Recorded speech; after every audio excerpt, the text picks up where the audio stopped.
किती झाले बघ.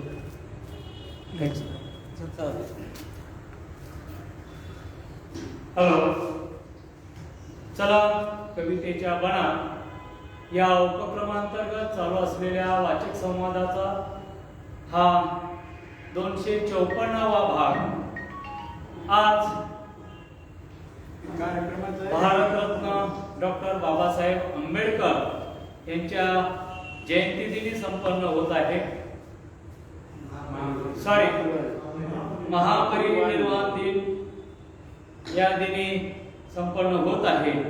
आणि आजच्या या वाचक संवादामध्ये आपल्याशी संवाद साधणारे प्राध्यापक डॉक्टर विश्वनाथ भालेराव सर, हिंदी विभाग प्रमुख, शिवाजी महाविद्यालय उदगीर हे या ठिकाणी उपस्थित आहेत.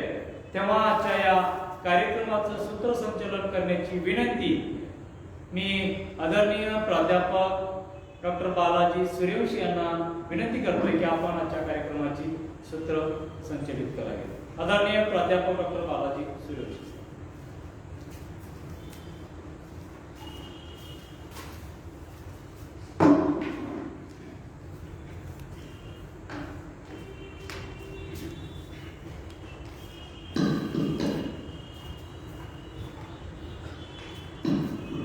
नमस्कार. आज आताच कदम साहेबांनी डॉक्टर बाबासाहेब आंबेडकर यांचा महापरिनिर्वाण दिन 6 डिसेंबर अर्थात 6 डिसेंबर. सर्वप्रथम मी डॉक्टर बाबासाहेब आंबेडकर यांना अभिवादन करतो, त्यांच्या पावन स्मृतीला अभिवादन करतो. चला कवितेच्या बनात ही चळवळ 2011 पासून नियमितपणे सुरू असून या चळवळी अंतर्गतचा सर्वात महत्त्वाचा उपक्रम म्हणजेच वाचक संवाद. वाचन, लेखन, कथन, स्मरण आणि आचरण हा उद्देश घेऊन निघालेली चळवळ सामाजिक, साहित्यिक आणि सांस्कृतिक क्षेत्रात उदगीरमध्ये अत्यंत महत्त्वाचं कार्य करत आहेत.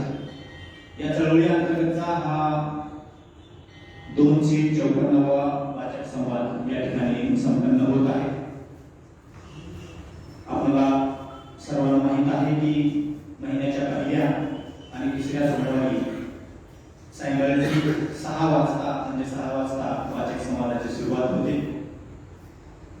आजचा 254वा वाचक संवाद यामध्ये शिवाजी महाविद्यालयाचे हिंदी विभाग प्रमुख डॉक्टर V.K. भालेराव सर, हिंदीचे एक प्रसिद्ध नाटककार असगर वजाहत यांच्या अप्रतिम नाट्यकृतीवर आपल्याशी संवाद साधणार आहेत. त्या नाट्यकृतीचे शीर्षक आहे जिस लाहोर नई देखा वो जम्याई नई. मी आजच्या या कार्यक्रमाचे अध्यक्षस्थान भूषवणार आहेत. अर्जुनराव सोमवंशी सर.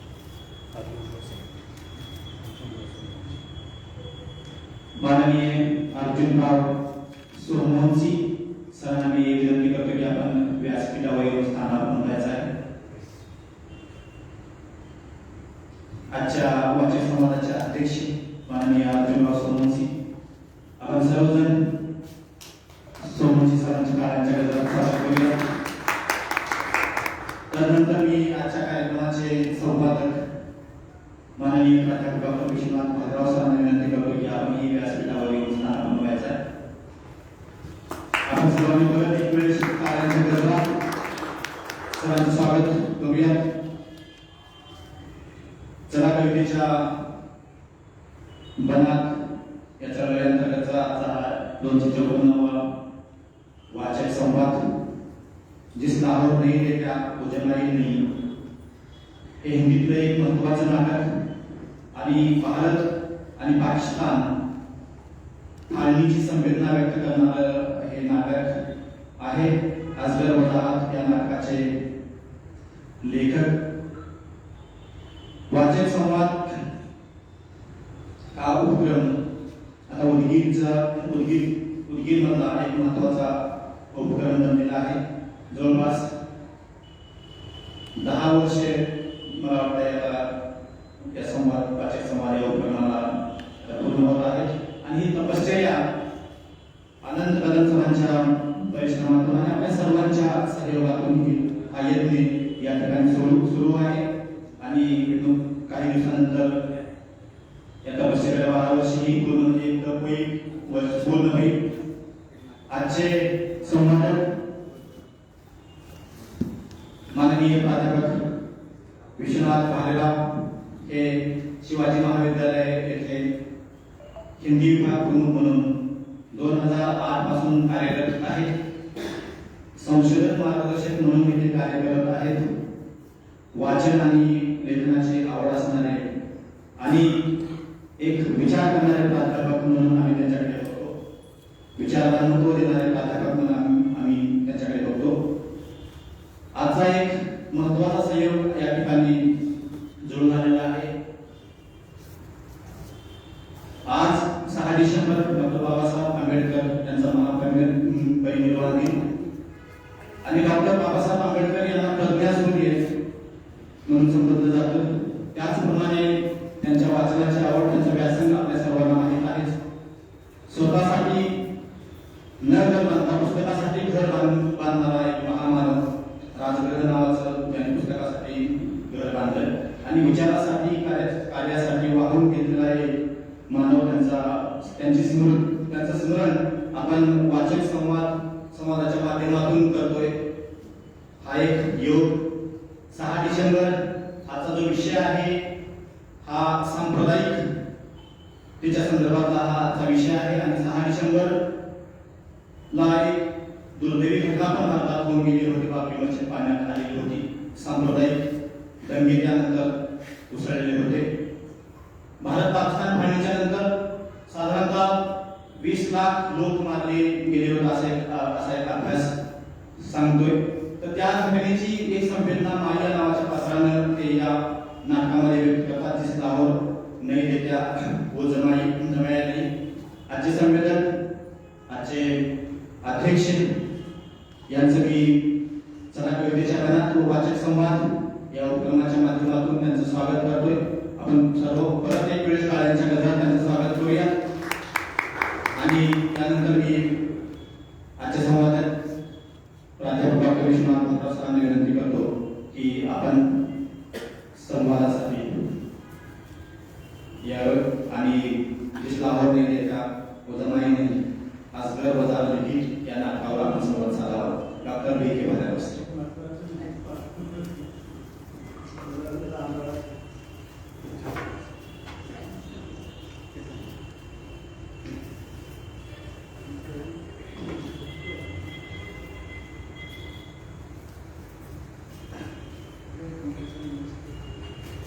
भारतीय घटनेचे शिल्पकार परमपूज्य डॉक्टर बाबासाहेब आंबेडकर यांना अभिवादन करतो.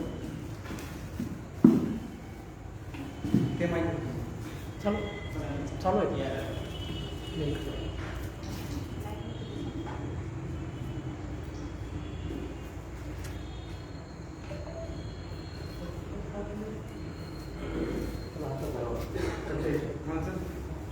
आता धरून आपण कसं आज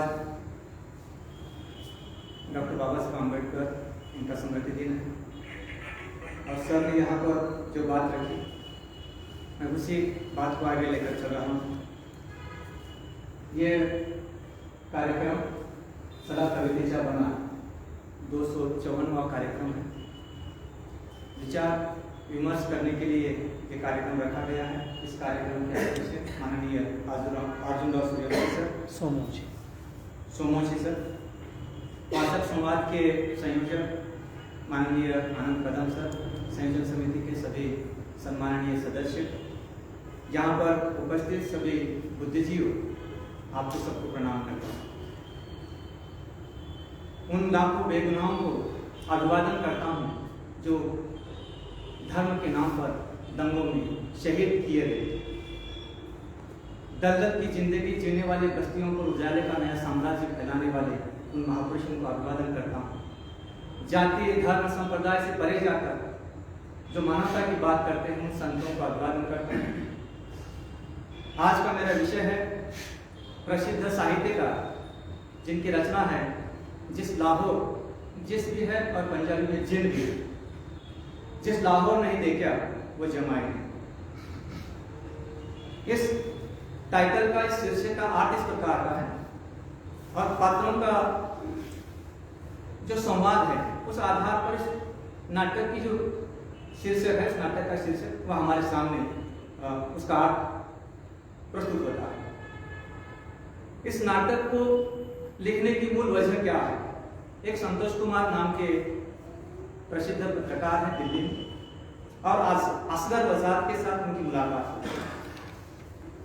ये संतोष कुमार नाम के पत्रकार ने लाहौर नामा एक किताब लिखी और लाहौर नामा किताब लिखने के बाद उस किताब के सिलसिले में दोनों के बीच बातचीत हुई और उन्होंने कहा कि लाहौर नामा में एक बूढ़ी औरत है जो किताब में आती है और वह भारत पाकिस्तान विभाजन होने के बाद वो पाकिस्तान में लाहौर में रहती है।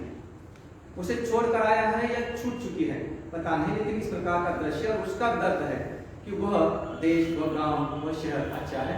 इसी कारण वह घटना इस नाटक में। दूसरी घटना इस प्रकार की, कृष्ण कुमार नाम का एक 26 साल का लड़का अपने पूरे फैमिली के साथ, परिवार के साथ लाहौर से दिल्ली आ गया और एक पूरा परिवार मारा गया। उसका एक दर्द है उस संतोष कुमार के उस लाहौरनामा में और उस आधार पर इस नाटक का ताना बाना बना गया। अब देखिए, मैं जिस घटना को लेकर आपको बात करना चाहता हूँ वह घटना है हमारे देश को विभाजन, हमारे देश की आजादी मिली, विभाजन हुआ। महात्मा गांधी जी का बहुत बड़ा योगदान रहा, लेकिन हमारे अंदर की जो धर्म की इतनी कठोर विक्षिप्त अवस्था ने और मानवीय संबंधों को तार-तार कर दिया है। एक उदाहरण के तौर पर अगर कहता हूँ, आपको इस प्रकार का उदाहरण देता हूँ। खून का हिंदू का अल्लाह शर्मिंदा रहा, मरा मुसलमान तो राम कब जिंदा रहा, बिखरे बिखरे है सभी आओ एक घर में रहे, क्या पता तुम न रहो, क्या पता हम न रहे। ये नाटक का मूल उद्देश्य इसी प्रकार का है कि हम जाति, धर्म, संप्रदाय में बटे हुए इंसानों को आजादी के पूर्व का भारत और आजादी के बाद के भारत में किस प्रकार की विभीषिका तैयार हुई, किस प्रकार की दर्द भरी कहानियां तैयार हुई, उस कहानियों को लेकर नाटक लिखा गया है। कहानी में कितने पात्र हैं? केवल 17 पात्र हैं, लेकिन ये मुख्य पात्र है और 16 दृश्य इस नाटक के हैं। 16 दृश्य, 7 दृश्य हवेली के हैं, लाहौर के, और ये पूरा नाटक लाहौर की ही घटना को लेकर, लाहौर में जो परिवार है उसको लेकर लिखा गया है। भारत का और लाहौर उस नाटक का कुछ भी रिलेशन नहीं, कुछ भी संबंध नहीं उसका और उसका। लेकिन लेखक ना पाकिस्तान चले गए हैं, ना लाहौर में जाकर उस प्रकार के दृश्य को देखा है, उसमें और उसमें कुछ किसी प्रकार का संबंध नहीं है, लेकिन उस घटना को उन्होंने सिलसिलेवार लिखा जिसका नाम है जिस लाहौर नहीं देखा। एक कहावत इस आधार पर महत्वपूर्ण बताई जाती है कि ये नाटक पंजाबी और उर्दू भाषा के बीच के संबंधों को दोहरा रहा है। ये घटना इस प्रकार की है, हम आजाद हुए। आजाद होने के बाद क्या हुआ? हमने कहा कि हम आजादी हमने कैसे लड़ी, आजाद हम कैसे हुए? ऐसा कहा जाता है, उदाहरण दिया जाता है कि हम लोगों ने आजादी अहिंसा के तत्व पर लड़ी और हमें आजादी मिली। मुझे कभी कभी ताजुब होता है, अभी सर ने कहा कि 20 लाख लोग मारे गए, हमने किसको क्यों मारा, कारण क्या है? इसके क्वेश्चन मार्क होना चाहिए, इसके ऊपर प्रश्न चिन्ह होना चाहिए कि हमने किसको मारा, क्यों मारा। एक आगे नाम का एक बहुत बड़ा साहित्यकार है हिंदी साहित्य में, उनके एक शरणार्थी नाम की कहानी संग्रह है, उसमें एक शरणदाता कहानी है। उस शरणदाता कहानी में एक पात्र कहता है, 2 मित्र हैं और पाकिस्तान में रहते हैं, भारत में रहते हैं, पाकिस्तान में एक ऐसा जगह है, आपस में हम मिले जुले हैं, एक दूसरे के प्रति हमारी आस्था है, हम धर्म को नकारते हैं लेकिन पड़ोस में है दूसरे धर्म का है, एक भाई अलग धर्म का, वो अलग धर्म। वो कहता है कि हम आजाद हुए, हम पड़ोसी की रक्षा नहीं कर पाते, देश की रक्षा क्या खा करें। आप देखिए, ये घटना मानवीय संबंधों पर हम आजाद होने के बाद हमारे इंसानियत जज्बातों पर एक तमाचा मारते थे, थप्पड़ मारते। यह नाटक भी उसी मानसिकता को लेकर लिखा गया है जिसका मूल आधार है कि विभाजन के बाद एक ऐसा परिवार है जो यहाँ से अपना धर्म है वहां पर, अपना धर्म वहां पर, धर्म के आधार पर विभाजन हुआ और धर्म के आधार पर विभाजन होने के कारण मुझे ये देश छोड़कर, क्योंकि यहाँ मेरे साथ बदसलूकी होगी, मेरा शोषण होगा, मेरा अत्याचार होगा, मुझे मार डालेंगे, इस आधार पर डर के कारण, भय के कारण लखनऊ से या भारत से बहुत से लोग पाकिस्तान की ओर चले गए। उसमें से एक परिवार है इस नाटक में जिसका नाम है सिकंदर मिर्जा। एक बेटा है, एक बेटी, एक पत्नी। सिकंदर मिर्जा, उनकी पत्नी है हमीदा बेगम। एक बेटा है 22-23 साल का जिसका नाम है जावेद और 12-13 साल की लड़की है। 12-13 साल की लड़की ही हम लोगों को सचेत और जागृत करती है। मैं आपको कहानी ऐसे आगे चलूंगा, आपको बताऊंगा। 12 साल की लड़की कहती है, वो उसका संवाद अगर आप सुनेंगे तो आपको लगता है कि ऐसा भी होता है क्या, हम एक घर में रह सकते हैं, एक देश में रह सकते हैं, कि धर्म के नाम पर इस प्रकार की बवाल मचाने की आवश्यकता क्यों थी? हमने विभाजन की इस रेखाओं को निर्माण क्यों किया? छोटी सी बच्ची में हमें हमारे मस्तिष्क को ठेस पहुंचाने वाली बात होती है। ये 4 पात्र हैं, ये जाते हैं लाहौर में। ऐसे बहुत से पात्र, ऐसे लोग लाहौर जाते हैं। उसमें से नासिर काजमी नाम का एक बहुत बड़ा शायर है। ये काल्पनिक पात्र नहीं है, ये दूसरे पात्र काल्पनिक हो सकते हैं, कथा को बनाने के लिए उसमें तैयार किए गए होंगे। लेकिन नासिर काजमी एक बहुत बड़े शायर हैं और उर्दू के बहुत बड़े शायर। और इस नाटक में नाटक का दृश्य एक समाप्त होने के बाद आखिर में उनकी शायरी को, उनकी गजल को कहा गया है। उसका मूल कारण क्या है? क्योंकि जो दृश्य प्रतिबिंबित होता है, हमारे सामने मंचन होता है, उसके बाद वो जो 2 पंक्तियां हैं, 2 शब्द है, शायरी शेर की 2 पंक्तियां हैं, वह हमें सोचने के लिए तैयार कर देती है, हमारे मानस पटल को विचार करने के लिए मजबूर कर देती है कि ऐसा भी है क्या। और तो ये 4 लोग हैं इस परिवार के। नासिर काजमी भी वहां चले गए। बहुत से ऐसे लोग जाते हैं। लाहौर का ये एरिया है, वो दृश्य है, वहां पर सैयद हामिद हुसैन भी है। ऐसे बहुत से आसपास के पड़ोसी हैं। और ये जाने के बाद और शरणार्थी शिविर में रहते हैं। और शरणार्थी शिविर में रहने के बाद क्या होता है? क्योंकि जिसने सत्ता स्थापित की धर्म के नाम पर, और धर्म के नाम पर सत्ता स्थापित करने के बाद उन लोगों में, बाहर से आए हुए मुहाजिर लोगों में और वहां के मूल निवासी में, जो धर्म के नाम पर वहां अपना जमावड़ा बना चुके हैं, वे लोग और बाहर से आए हुए लोगों को नफरत की नजर से देखते हैं।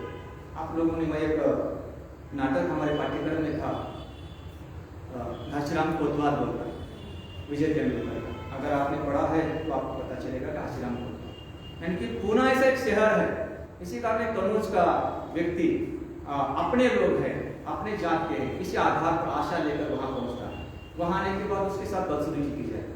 ये जो जाति का, धर्म का जो आस्था है, और वहां जाने के बाद उसके बराबर अपने नहीं उतर पाते, वह दर्द अपने देश का, अपने वतन का, उसको दर्शाने का प्रयास किया गया। ये नाटक बहुत चर्चित नाटक है, सांप्रदायिक दंगों को लेकर लिखा गया नाटक है, और हमें कभी न कभी सोचने के लिए मजबूर करने वाला नाटक है। क्योंकि मुझे ऐसा लगता है, मेरी सोच शायद गलत हो सकती है, क्योंकि हम सब लोग झूठ, असत्य से जुड़े हुए हैं। मुझे ऐसा लगता है कि भारत में जितने भी लोग हैं ईमानदारी के लिए केवल दिखावा करते हैं। असलियत कुछ अलग प्रकार की होती है। मैं भी नकता, तू भी नकता, सब नकतों का मेला है, जो भी नाक वाला है वो भी नकतों का चेला है, दिखावे के लिए करते हैं। जाति हमारे दिलो दिमाग में बची हुई है। आप देखो, सांप्रदायिक दंगे हो या किसी प्रकार की, अमरावती की हमने घटना देखी, आसाम में घटना हो गई, हमने अमरावती में उस प्रकार की घटना को अंजाम दिया, और जो दरवाजे बंद है, दुकान बंद है, उसने हमें तोड़ा। अब हम पढ़े लिखे लोग हैं, शिक्षित लोग हैं, हमें 70-75 साल से हम कह रहे हैं भारत मेरा देश है, सभी भारतीय मेरे भाई बहन। आप अपने हमारे गृहवान में झांक कर देखो, हम सच में ऐसा रहते हैं? हमारा आचरण इस प्रकार का होता है क्या?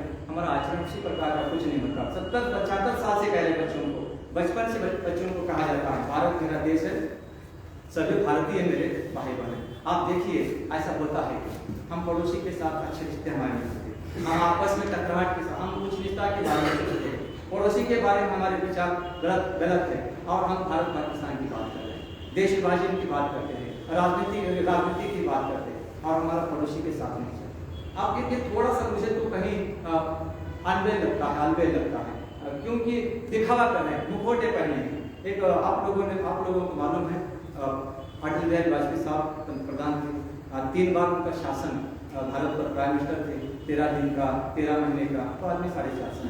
उनकी कविता है आपके सामने बैठा हूँ। बेनकाब चेहरे हैं, दाग बहुत गहरे हैं, टूटता तिलस्म, मैं सच भय खाता हूँ, गीत नया गाता हूँ।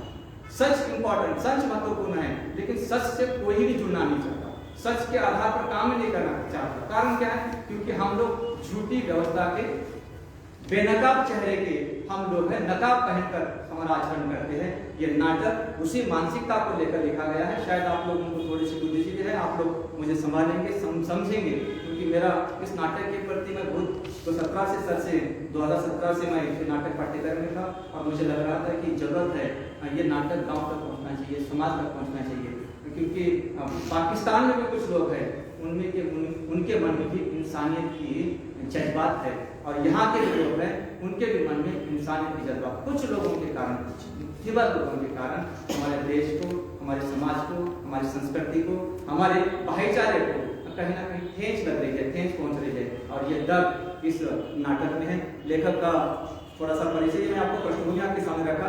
लेखक का परिचय है, बहुत प्रसिद्ध नाटककार हैं। ये अलीगढ़ मुस्लिम यूनिवर्सिटी से इन्होंने एमए की पढ़ाई की, पीएचडी किया, दिल्ली में जामिया मिलिया विश्वविद्यालय में ये प्रोफेसर के पद पर कार्यरत रहे। बहुत से पत्रिकाओं में उनका लेखन कार्य रहा है। 8 इनके नाटक है, आप लोगों के नाटक शायद यहाँ पर कार्यक्रम हुआ, godse@gandhi.com, ये नाटक आप लोगों को आपने पढ़ना चाहिए। godse@gandhi.com। हमने इस नाटक में, जो नाटक आपके सामने रख रहा हूँ, उस नाटक में भी मौलवी की हत्या होती और भारत में आजाद होने के बाद, प्रार्थना के बाद हमारे गांधी जी की हत्या होती है। कल्पना करो आप लोग, मारने वाले कौन है? महाभारत किस कारण हुआ? काबा पर लड़ाई किसके बीच हो गई? 2014-15 में सीरिया में घटनाएं हो गई, अफगानिस्तान में भी चल रहा है, कौन किसको मार रहा है? आप लोगों को सीरिया की घटना, नादिया मुराद की बायोग्राफी मैंने पढ़ा, उसको नोबेल पुरस्कार मिला 2018 में। अब ये दर्द है, अपने ही लोग अपनों को मारते, बाहर का कोई भी नहीं आता। शोषण कौन करता है? अपने ही लोग करते शोषण, अपने ही लोग अत्याचार करते। ये अपने कौन है? इंसान की नस्ल है, इंसानी नस्ल, अपने लोग। जानवरों में जातियां होती है, इंसानों में नहीं। जानवर अगर हिंसक, हम लोगों को भी कहा जाता है मनुष्य सामाजिक प्राणी यानी कि जानवर। अभी जानवर को बचपन से संस्कार दिया जाते हैं तो लोग जहरीला बनाता है। एक आगे की कविता है, सांप तुम सभ्य हुए नहीं, शहर में बसना तुम्हें नहीं आया, दसना कहाँ से सीखा, जहर कहाँ से पाया। ये जहर कहाँ से आता है हमारे अंदर, ये घृणा कहाँ से आती है? godse@gandhi.com नाटक बहुत प्रसिद्ध नाटक है। गांधी जी और गोडसे की मुलाकात होती है इस नाटक में। ऐसा कल्पना की गई है और दोनों मुझे बोले क्यों मारा, वो बचा कर लाए, उसको लेकर लिखा हुआ नाटक है, चर्चित नाटक है। इसके बाद है पाकिट मार रंगमंडल है, वीरगति है, संविदा है, फिरंगी लौट आए हैं। हम लोग कहते हैं फिरंगी लौट गए, ब्रिटिश चले गए, चेहरे बदले हैं, शासन करता वही, सत्ता बदलती है, व्यवस्था नहीं बदलती। चेहरे बदलते हैं, चरित्र नहीं बदलता। मुखौटे बदलते हैं, मन नहीं बदलता। कोई फर्क नहीं पड़ता इस देश में राजा राम हो या राम। जनता तो बेचारी सीता है। जनता क्या है? बेचारी सीता है। राम राजा हुआ तो वनवास भेज दी जाएगी, अगर रावण राजा हुआ तो वनवास से उठा दी जाएगी। कोई फर्क नहीं पड़ता इस देश में राजा कौरव हो या पांडव। जनता तो बेचारी द्रौपदी है। आपको मालूम है जनता क्या है? बेचारी द्रौपदी है। कौरव राजा हुए वस्त्रहरण होगा, पांडव राजा हुए तो जुए में हार दी जाएगी। कोई फर्क नहीं पड़ता इस देश में राजा क्या हिंदू हो या मुसलमान, कोई फर्क नहीं पड़ता। जनता तो बेचारी लाश है। आम आदमी क्या मालूम? आम आदमी मैंगो हम लोगों ने खाया, आम आदमी के साथ क्या होता है? आम आदमी क्या करता है? आम आदमी के साथ सत्ता में बैठे हुए लोग आम के साथ हम जैसा व्यवहार करते वही व्यवहार करते हैं। रस चूस लेते हैं, गुटलिया और छिलके को फेंक देते हैं। आम जनता इसी प्रकार की है। ये नाटक आम जनता के दर्द की कहानी है, ठीक है? उसी आधार पर है। फिरंगी लौट आए, चले नहीं गए सिंहासन करने के लिए, सियासत करने के लिए, वो लौट आए। इन्ना की आवाज आपकी इस प्रकार के उनके नाट्य रचनाएं हैं। इन्होंने 10 कहानी संग्रह लिखे, 8 उपन्यास यानी मराठी में कादंबरी कहते हैं आप लोग, यात्रा वृत्तांत, आलोचना, ऐसे अलग अलग प्रकार की रचनाएं लिखी हैं। इसके बाद मैं अभी नाट्य की ओर आता हूँ। एक छोटा सा भाव आपके सामने रखता हूँ, क्योंकि अंग्रेजों ने हमारे साथ क्या किया। हम 75 साल से धर्म के आधार पर आज भी उस दर्द को सह रहे हैं। आप देखिए, हम ऐसे इलाके में रहते हैं जहाँ पर हमें किसी प्रकार का प्रॉब्लम नहीं है, ना यहाँ बाढ़ आती है, यहाँ बाढ़ नहीं है, आतंकवादी हमले होते नहीं होते। आप देखिए, अगर ये भारत पाकिस्तान या चाइना बॉर्डर पर अगर हम रहते हैं तो देखिए वहाँ का दर्द क्या है। 2 लोगों का शिकार होना पड़ता, एक अगर सैनिकों का, दूसरा आतंकवादियों का। किसके फेवर में काम करे ये पता भी नहीं चलता।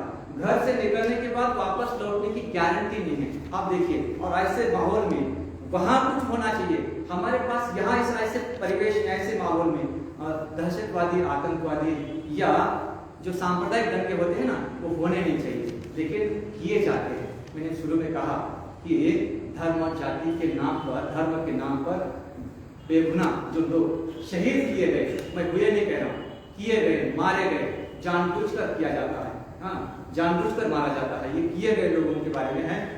अब ब्रिटिशों ने क्या किया हमारे साथ? फूट डालो और शासन करो की नीति अपनाई अंग्रेजों ने हमारे साथ। और देश में सिर्फ हिंदू मुस्लिम को ही ये नहीं किया, क्योंकि हर नस्ल के अंदर, हर मजहब के अंदर इस प्रकार का जहर निर्माण कर दिया। आप देखिए आरक्षण को लेकर कैसे हो रहा है, यानी कि ये जो विचारधारा है, ये मनुष्य को और मनुष्य के बीच को क्या हो रहा है, संबंधों को, मानवता को, रिश्तों को तोड़ने का काम कर रहा है। और एक नफरत अंग्रेजों ने आजादी के बाद हमारे अंदर निर्माण की, और ये नफरत की ऐसे बीज उन्होंने बोए, ये आज तक उस दर्द को हम सह रहे हैं। इस समस्या को लेकर अनेक नाटककारों ने लिखा, अनेक साहित्यकारों ने लिखा, और उसमें से ये नाटक है। ऐसा कहा जाता है कि बंटवारे के बाद एक ऐसी कहानी ने जन्म लिया जो इधर से उधर, अब उधर से इधर। आप देखिए क्या दगा होगा जो छोटे छोटे बच्चे हैं, उनको उसमें उदाहरण दिया गया है। ये कह रहा है, पहलवान है, विलेन है नाटक का, खलनायक है, वो कह रहा है कि तुम उस बूढ़ी को बचाने के लिए लगे हो, हमारे लोगों को गाजर मूली की तरह काटेगा। आप देखिए, गाजर इंसान को कि हम गाजर मूली की तरह अगर काटते हैं, धर्म देखकर अगर मारते हैं, जाति देखकर अगर व्यवहार करते हैं, आप सोचिए हम इतने पढ़े लिखे विकसित कौन सा युग है, डिजिटल युग चल रहा है। हम ऐसे युग में जीवन यापन करें। हम लोग तरक्की इतनी की, वैज्ञानिक युग का आधार है, हमारी विचारधाराएं आज एक क्षण में दुनिया के किसी भी कोने में जा सकती है, फिर भी हम वही सड़ी गली मानसिकता को लेकर चलते हैं। सड़ी गली मानसिकता, उससे कब ऊपर आएंगे? विकास कब होंगे? धर्म के ये बहुत से प्रश्न है, और बहुत से प्रश्नों को लेकर ये नाटक आगे चलता है। लाहौर एक ऐसा शहर था जो मिला जुला, हरा भरा, एक ऐसा सुंदर शहर था। यहाँ एक साथ आजान होती थी और मंदिर की घंटियां एक साथ बजती थी। हमारे गांव में भी इस प्रकार का माहौल आज भी था, आज भी है। देहात में इस प्रकार की आज भी देखने को मिलता है कि किसी भी धर्म का हो, उसके प्रति आस्था, प्रेम, भाईचारा होता है। शहरों में आने पढ़ा लिखा आदमी, शिक्षित आदमी, कौन किसे मारता है? मुझे कभी कभी ताज्जुब होता है। एक बात आपको और बताना चाहता हूँ, हम हर साल रावण के पुतले को जलाते रहते हैं। आप देखिए थोड़ा, और कोई भी व्यक्ति रावण का बच्चे का नाम राम रखना नहीं चाहता। आप थोड़ा विचार करो इस बात पर। और रावण ने सीता के साथ क्या किया आप सबको मालूम है, छुआ तक नहीं, स्पर्श नहीं किया। हमारे आसपास गली मोहल्ले में कितने रावण पैदा है, लड़कियों के साथ छेड़छाड़ करते। 3 साल की बच्ची से लेकर 70 साल की औरत तक हमारे देश में अत्याचार किया जाता। उस रावण को हम जेल से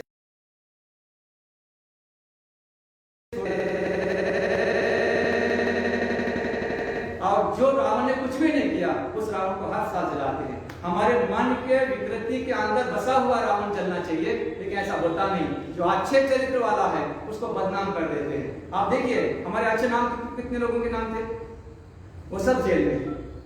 राम का नाम होने वाले लोग कहां पर है? अंदर है।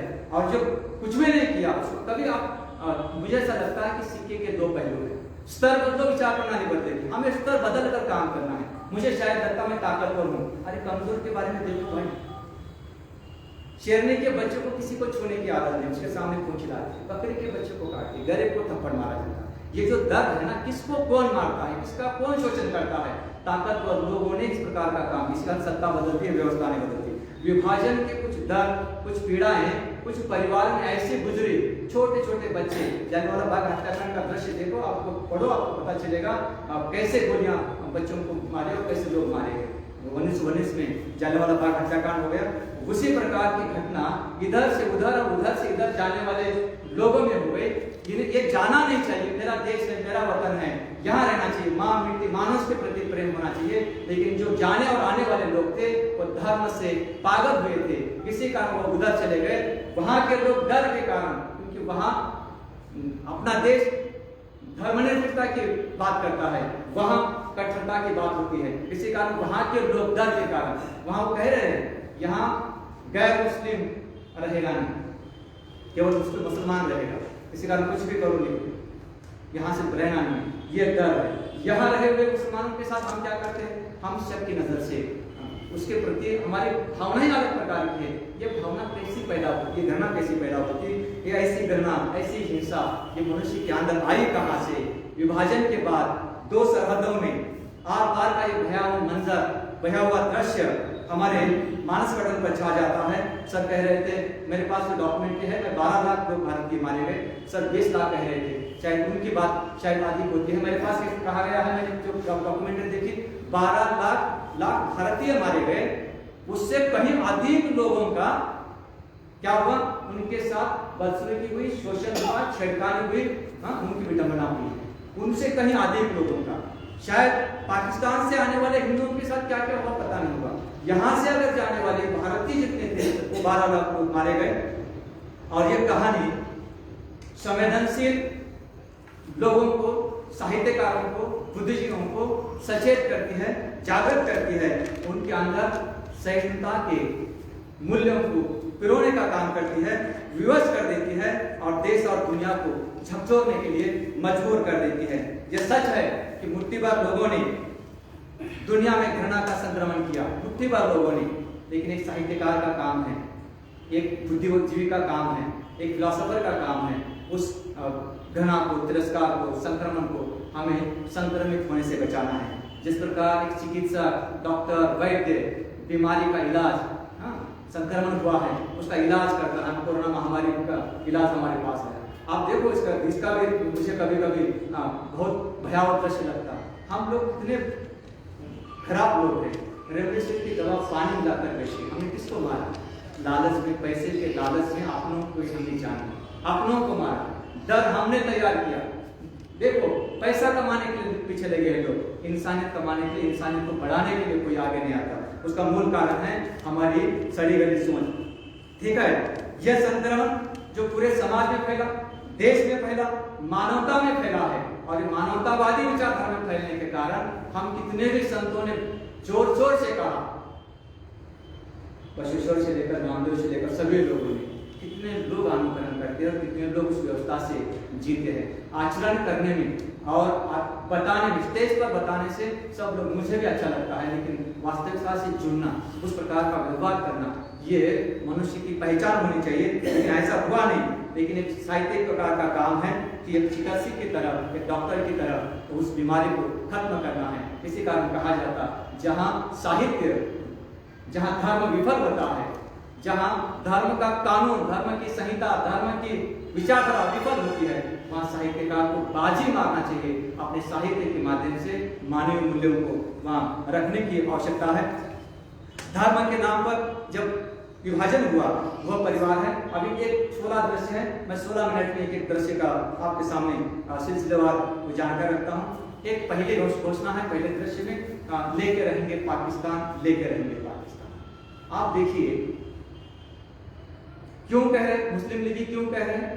क्योंकि उनको पाकिस्तान चाहिए, मुस्लिम लोगों को। लेकिन पंजाब के एक मुख्यमंत्री थे, वह मुस्लिम थे, लेकिन वह मुस्लिम लीग जो संगठन था वो ज्वाइन नहीं कर सके थे। इसी कारण उनके अगेंस्ट में ये लोग जिंदाबाद के बजाय मुर्दाबाद के नारे लगा रहे और अपने ही सत्ता में आदमी के प्रति वहां की मुस्लिम जनता विरोध कर रही है और उन लोगों ने इस आधार पर उसके बारे में भला बुरा कहा। आप देखिए, एक सियासत में बैठा हुआ आदमी वो शासन कर रहा है और शासन करते समय उसके सामने सब जनता समान होती है, राजा के सामने सब जनता समान। लेकिन ऐसा हुआ है क्या?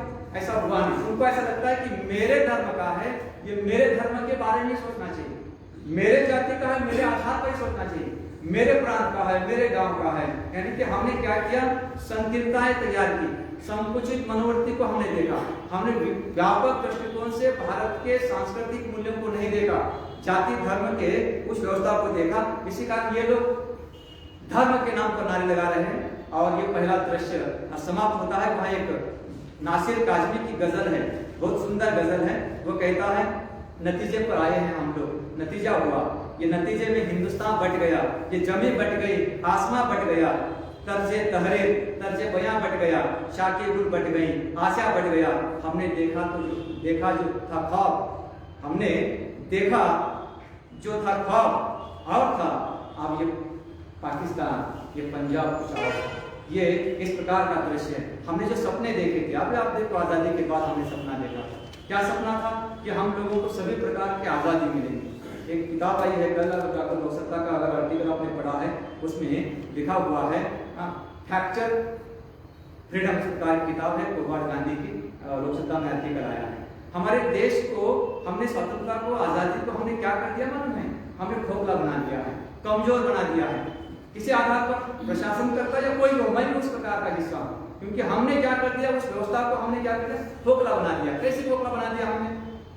हम ईमानदारी का नाम लगाते हैं। एक साल से दिल्ली के बॉर्डर पर किसानों का आंदोलन चल रहा था, सही है, मान्य है, हम लोग किसानों को सब, किसान के कारण हम रोटी तैयार होती है। मैं ऐसे किसानों की बात कर रहा हूँ, ऐसे लोगों की बात कर रहा हूँ जहाँ अपने बलबूते पर नहीं, वहाँ पर अभी हम लोग फल सब्जियाँ लेकर मार्केट में आते हैं, कितनी सब्जियाँ अच्छी मिलती हैं, दूध में पानी मिलाकर बेचते हैं हम लोग ना। आप देखिए, दूध में पानी मिलाती है, ऐसा कौन नहीं है उसको नतमस्तक उसके पैरों को छूना चाहिए, लेकिन हम दूध में पानी मिलाकर ही बेचते हैं। हम ऐसे व्यवस्था कि हम लाइट की बिजली को हम क्या करते हैं, बल्ब का जो बल्ब लगा है उसको बंद भी नहीं कर देते, और लाइट के खंभे पर से बिजली हम चोरी छुपी लेते हैं। आप देखिए कैसा हम इसको हमले का अपना आंदोलन चल रहा है। आप देखिए ये आई इस प्रकार के स्तर पर क्यों आई, इसका कारण क्या है कि हम लोगों में से कुछ लोग, मैं सबकी बात बारे में नहीं कह रहा हूँ, कुछ लोगों की बात, मुट्ठीभर लोगों के कारण ये व्यवस्था, ये समाज व्यवस्था, ये राष्ट्र की व्यवस्था चरमराने लगी है, डामाडोल होने लगी है। शायद डेमोक्रेसी पर किस प्रकार का आंच आने का संभावना है। कारण क्या है कि हम जैसे लोगों ने, बुद्धिजीवी लोगों ने इसके अगेंस्ट में, हम मैं भी चुप तुम भी चुप, इस आधार को लेकर चल रहे। इसी कारण ये नतीजे पर आए हैं, हिंदुस्तान बट गया, ये जमीन बट गई, हमारी आशाएं इच्छाएं बट गई, और इसी आधार पर पाकिस्तान का विभाजन हुआ। और विभाजन होने के बाद वहाँ जो यहाँ से चला गया लखनऊ से एक परिवार है, वहाँ जाने के बाद उन्होंने 2-3 महीने तक उस शरणार्थी शिविर में रहे।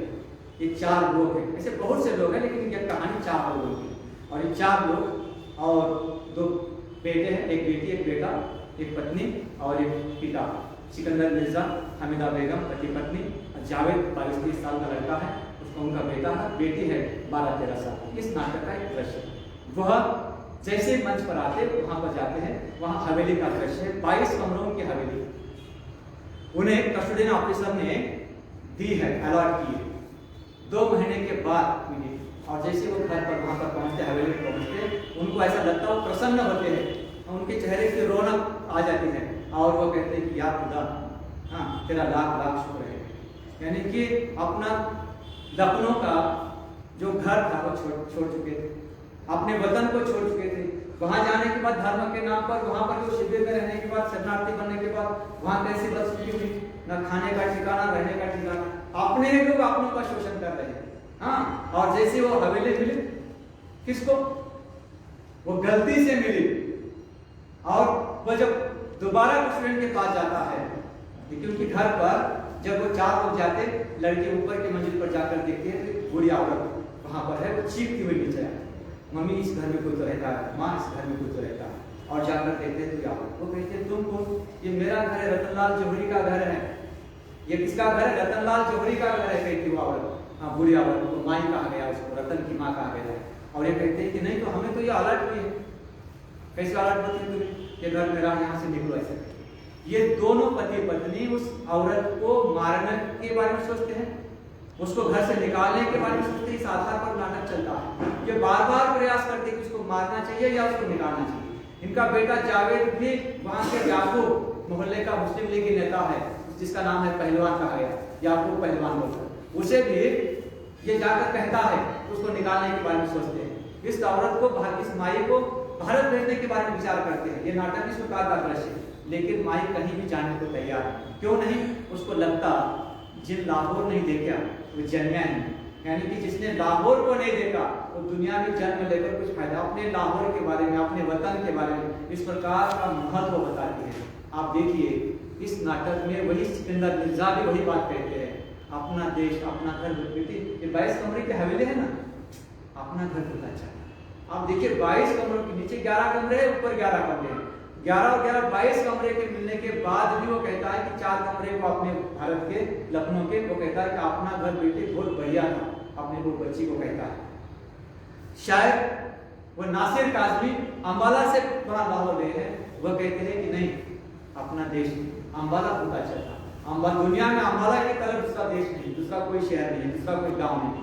अपने मिट्टी के प्रति, माँ के प्रति और मानुष के प्रति उनके मन में जो जज्बात तैयार होते, जो भाव तैयार होता, जो समझना तैयार होती, उस नाटक में है। इसी कारण माँ को, रतन की माँ को लगता है कि मेरा बेटा इस बंटवारे के आजाद होने के बाद, बंटवारे के बाद क्या हुआ, घर से निकला है ड्राइवर ढूंढने के लिए, कार के लिए, क्योंकि यहाँ का मुस्लिम ड्राइवर लाहौर के बाहर आने को तैयार नहीं था। किसी हिंदू ड्राइवर की तलाश में घर से निकला है, तब से गया है, अभी तक नहीं आया। उसकी बात वो रोती है, वो कहती है हमीदा बेगम माँ मत रो, इस प्रकार की बात करती है। और ये नाटक आगे चलता है। इसमें विलन के पात्र कौन कौन है? मौलवी इस प्रकार का पात्र है, एक मानवीय रिश्तों को जोड़ने का काम करता मौलवी। हामिद हुसैन पड़ोस में रहते हैं, रतन की माँ है पहलवान, जो मोहल्ले का मुस्लिम लीग नेता है, खलनायक के रूप में दोहराया गया है। किसी भी धर्म में कट्टरता के लोग होते हैं और वह उसी व्यवस्था को लेकर चलते हैं, क्योंकि उनको अपना स्वार्थ सिद्ध करना है। 2011-13 में हमने उदगीर के किले पर किसी ध्वज को देखा, हमारे कॉलेज में भीड़ आई, लोग दौड़ रहे थे, फोन आ रहे थे 11 मरे, 15 मरे, 5 मरे, ऐसा कुछ अफवाह फैलाते हैं और जानबूझकर लड़ने और लगाने के लिए तैयार हो जाते हैं। आदमी गुस्से में किसको मार रहा है, कौन किसको मार रहा है, ये देखता नहीं है। वो दृश्य इस नाटक में दिखाई देता है। और आगे जो बातें हैं, ये बातें उन पहलुओं को लेकर लिखी गई है, क्योंकि हम लोग, हमारा समाज धर्म के आधार पर जब विचार करते हैं, वह केवल कुछ लोगों के कारण ही धर्म किसी प्रकार का खराब है, बुरा है, इसमें कहने की हमारी ये बात नहीं होनी चाहिए कि धर्म की संहिता ग्रह है, लेकिन धर्म को महत्व दिया गया, लेकिन धार्मिकता का पाखंड हमने अपने हिसाब से तैयार किया। अगर एग्जाम्पल के उदाहरण के तौर पर देखेंगे, मैं एक उदाहरण देता हूँ बात। हम मेरे चाय के कप में एक मक्खी गिरी, और मक्खी गिरने के बाद मैंने क्या किया, चाय फेंक दी। लेकिन घी के प्याले में मक्खी गिरने के बाद क्या होता, चमचा लेकर मक्खी को निकाला। धर्म की संहिता इस प्रकार की, हम अपने विचार से धर्म का अनुकरण करते हैं। मेरे फायदे का है तो धर्म, मेरे फायदे का नहीं है तो ये नहीं। इसी कारण जैसे घी और चाय के प्याले की मानसिकता है, वैसे हमारे बुद्धिजीवी लोगों की विचारधारा के आधार पर शायद ऐसी घटनाएं समाज में घटित होती है और हम लोग उस व्यवस्था का शिकार होते। शायद ये बेटी, छोटी सी बेटी है, अपने पिता को कहती है पिताजी इतना बड़ा कमरा है, हम लोगों को इतना अच्छा मिला, और तुम कहते हो कि अपना घर अपना होता है। और देखिए वह उसे बताने के लिए तैयार नहीं। दोबारा स्टूडेंट के पास जाता, और स्टूडेंट के पास जाने के बाद औरत को माई घर से निकलने को तैयार नहीं। वहां जाता, वहां जाने के बाद क्या है, वहां जाने के बाद वहां 2 कर्मचारी है, ये पुलिस कर्मचारी हो, सुरक्षा रक्षक हो, या जहाँ कार्यालय में काम करने वाले कर्मचारी हो, वह इसकी बात को मुस्कुराते हैं। भाई 22 कमरों के हवेली मिलने के बाद भी तुम्हें परेशानी है, 22 कमरों के हवेली मिली, अरे पूरी औरत क्या कर सकते, शेर बनी क्या, उसको मार, यानी कि इशारे में उसको मारने का संकेत भी देते हैं और लालच भी देते हैं और पैसे निकालने की बात है। आप देखो, और दूसरी बात कहते हैं हमारा कस्टमर ऑफिसर है ना, आपको मिली है, गलती से मिली है आपको हवेली, अगर कोई सिंधी अपना अपना कोई नर्तक आया तो ये आपको वहाँ से नाट्य शिविर में औरत को और आपको भेज देगा अपने सिंधी भाई को या आगार को। आप देखो, यानी कि मेरे नजदीक का है तो उसके फेवर में मैं काम करूँ, हाँ, सत्ता में बैठने के बाद मैं मेरे पास अधिकार है तो मैं किस ढंग से उस प्रकार का उसे बंगला दे दूँ। और दूसरा है उसे नकारने का काम। ये भी संकेत इस नाटक में आते हैं। दूसरा आगे चलता है, वापस आने के बाद पत्नी कहती है क्या हुआ, वो कह रहे हैं कि अरे भाई कुछ भी नहीं, वो शेर नहीं है, उसके साथ तुम उस प्रकार का व्यवहार करो और एक 4 साल 5 साल के बाद वो अपने आप निकल जाएगी। बेटी, पत्नी और ये सिकंदर मिर्जा और जावेद, ये 4 लोगों के बीच का ये ताना बाना, ये जो चलने वाली संवाद की प्रक्रिया है। और इस संवाद में उन लोगों ने वो देखा, क्या देखा कि अगर जावेद कहता है कि उसको मारेंगे पहलवान के माध्यम से, तो एक घटना उसको बताई जाती है कि हमारे पैर में कांटा चुभता है, कांटा निकालने के बाद आराम ही आराम, हमारे घर में कांटा है उसको निकाल देंगे, हमें आराम ही आराम, सुकून ही सुकून, नहीं सुकून। लेकिन वो औरत कहती है, हमें बेगम कहती है कि नहीं, हमारा उसने क्या बिगाड़ा, जब यहाँ आए हैं उस औरत ने हमारे साथ, उस नारी ने हमारे साथ किस प्रकार का सलूक किया, हमें सहायता की, हर चीज हमें मुहैया कराई, घर के पूरे जो भी चीजें हैं हमें देते रहे। अगर हम उसको मारते हैं तो ये हमारे जवान बच्चे हैं, इसके ऊपर भगवान का यानी धार्मिकता का कट्टरता का प्रभाव है। उस आधार पर कहती है कुछ तो होगा, हम सरकार के काम नहीं करेंगे, मैं तुम्हें बताने का काम करती हूँ कैसा मारना नहीं चाहिए, उसने हमारा क्या बिगाड़ा है। लेकिन वो कहता है कि नहीं, कुछ ना कुछ करेंगे। दूसरा दृश्य इस प्रकार का आगे निकल जाता, पड़ोस के औरत है, वह लकड़ियां कोयले मांगने को आती, वो हमीदा बेगम कहती है कि हमारे पास कहाँ है, वो तो माई के। आप देखो, शुरू में उस औरत को, इस बुरी औरत को, माई को मारने वाले लोग धीरे धीरे धीरे धीरे माई के प्रति प्रेम करते हैं। जैसे ही माहौल आजादी के बंटवारे के बाद का माहौल है, धीरे धीरे वो औरत घर से बाहर निकलती और पूरे मुसलमान मोहल्ले में कोई भी हिंदू नहीं, लाहौर में एकमात्र एक औरत है, वह रतन की माँ, रतन जोहरी की माँ है, जिसको माई कहा जाता है। पूरे मोहल्ले के सभी लोगों के प्रति, सभी लोगों किसी ना किसी कारण उनकी सहायता करती है, और सहायता इस आधार पर करती, उससे कोई मुआवजा नहीं देती, सबके प्रति उसमें एक प्रकार का प्रेम है और उस प्रेम के आधार पर रहती। ये बात मुस्लिम लीग के नेताओं को अच्छी नहीं लगती। हाँ, एक व्यक्ति, अगर मुझे कभी कभी लगता हम लोगों ने धर्म बदल कर सोचना चाहिए, धर्म बदलना नहीं चाहिए, लेकिन सोचना तो जरूर चाहिए, शायद क्या होता है, क्या होना चाहिए, इस आधार पर स्तर बदलना चाहिए। मुझे कभी, मैं उदाहरण देते इसमें बहुत बार कहता हूँ, ऑटो में 2 व्हीलर में चलने वाला को लगता है, साइकिल पर चलने वाले को अलग लगता, कार में चलने वाले को अलग लगता, बड़ी गाड़ी में चलने वाले को अलग। प्रत्येक के रास्ते पर चलते समय प्रत्येक की मानसिकता अलग है। 2 व्हीलर वाले को लगता है कि वो ट्रक वाला थोड़ा किनारे से जाना चाहिए, मुझे थोड़ा रास्ता देना चाहिए। ट्रक वाले को क्या लगता, मेरी गाड़ी बड़ी है तो किनारे से जाना चाहिए। यानी कि प्रत्येक आदमी अपने नजर से, अपने विचारों से, अपने माहौल से उस व्यवस्था को देखता है, लेकिन वह स्तर बदलने को तैयार नहीं होता। मुझे ऐसा लगता है कि मुझे या किसी को भी स्तर बदलकर सोचने की जरूरत है। एक बार सोचकर तो देखो क्या होता है। हम लोग शायद अगर ऐसा करेंगे, शायद हम उस व्यवस्था से अगर नीचे आएंगे, शायद मध्यम मार्ग अपनाएंगे, शायद किसी के बारे में अगर उस प्रकार का व्यवहार करेंगे, तो शायद प्रकृति में हम उस प्रकार के विचार या प्रकृति में हम उस प्रकार के कार्य हमसे होंगे जो राष्ट्र के लिए या मनुष्य के लिए, मानवता के लिए अच्छे होंगे। लेकिन हम उस स्तर को छोड़ने को तैयार हैं। एक उदाहरण कहते हैं कि अगर एक बीज मैंने जमीन में बोए, एक बीज से मुझे कितने बीज मिलते, 10 मिलते, 100 मिलते, यानी एक बीज बोने के बाद 100 मिलते। मैंने एक गाली दी तो प्रकृति मुझे 100 गाली दी। मेरा आचरण ही, मेरा व्यवहार ही, मेरी कार्य प्रणाली ही मैं जैसा करूंगा, उस प्रकार की प्रकृति का नियम इस प्रकार का है। प्रकृति का, मैं जिस प्रकार के व्यवहार से जुड़ूंगा उसी प्रकार का मुझे मिलेगा। मैं ये करूंगा तो मुझे 10 मिलेंगे, क्योंकि ऐसा माहौल ही है। जमीन में एक प्रकृति इस प्रकार की है। लेकिन हम लोग अगर सहिष्णु रहेंगे, भारत धर्मनिरपेक्ष है। आप देखिए, मैं वही बात कह रहा हूँ, क्योंकि भारत में किसी भी व्यक्ति, किसी भी कारण हमें गुमराह करके, डाइवर्ट करके हमें लड़ाया जाता है, हम लड़ते नहीं।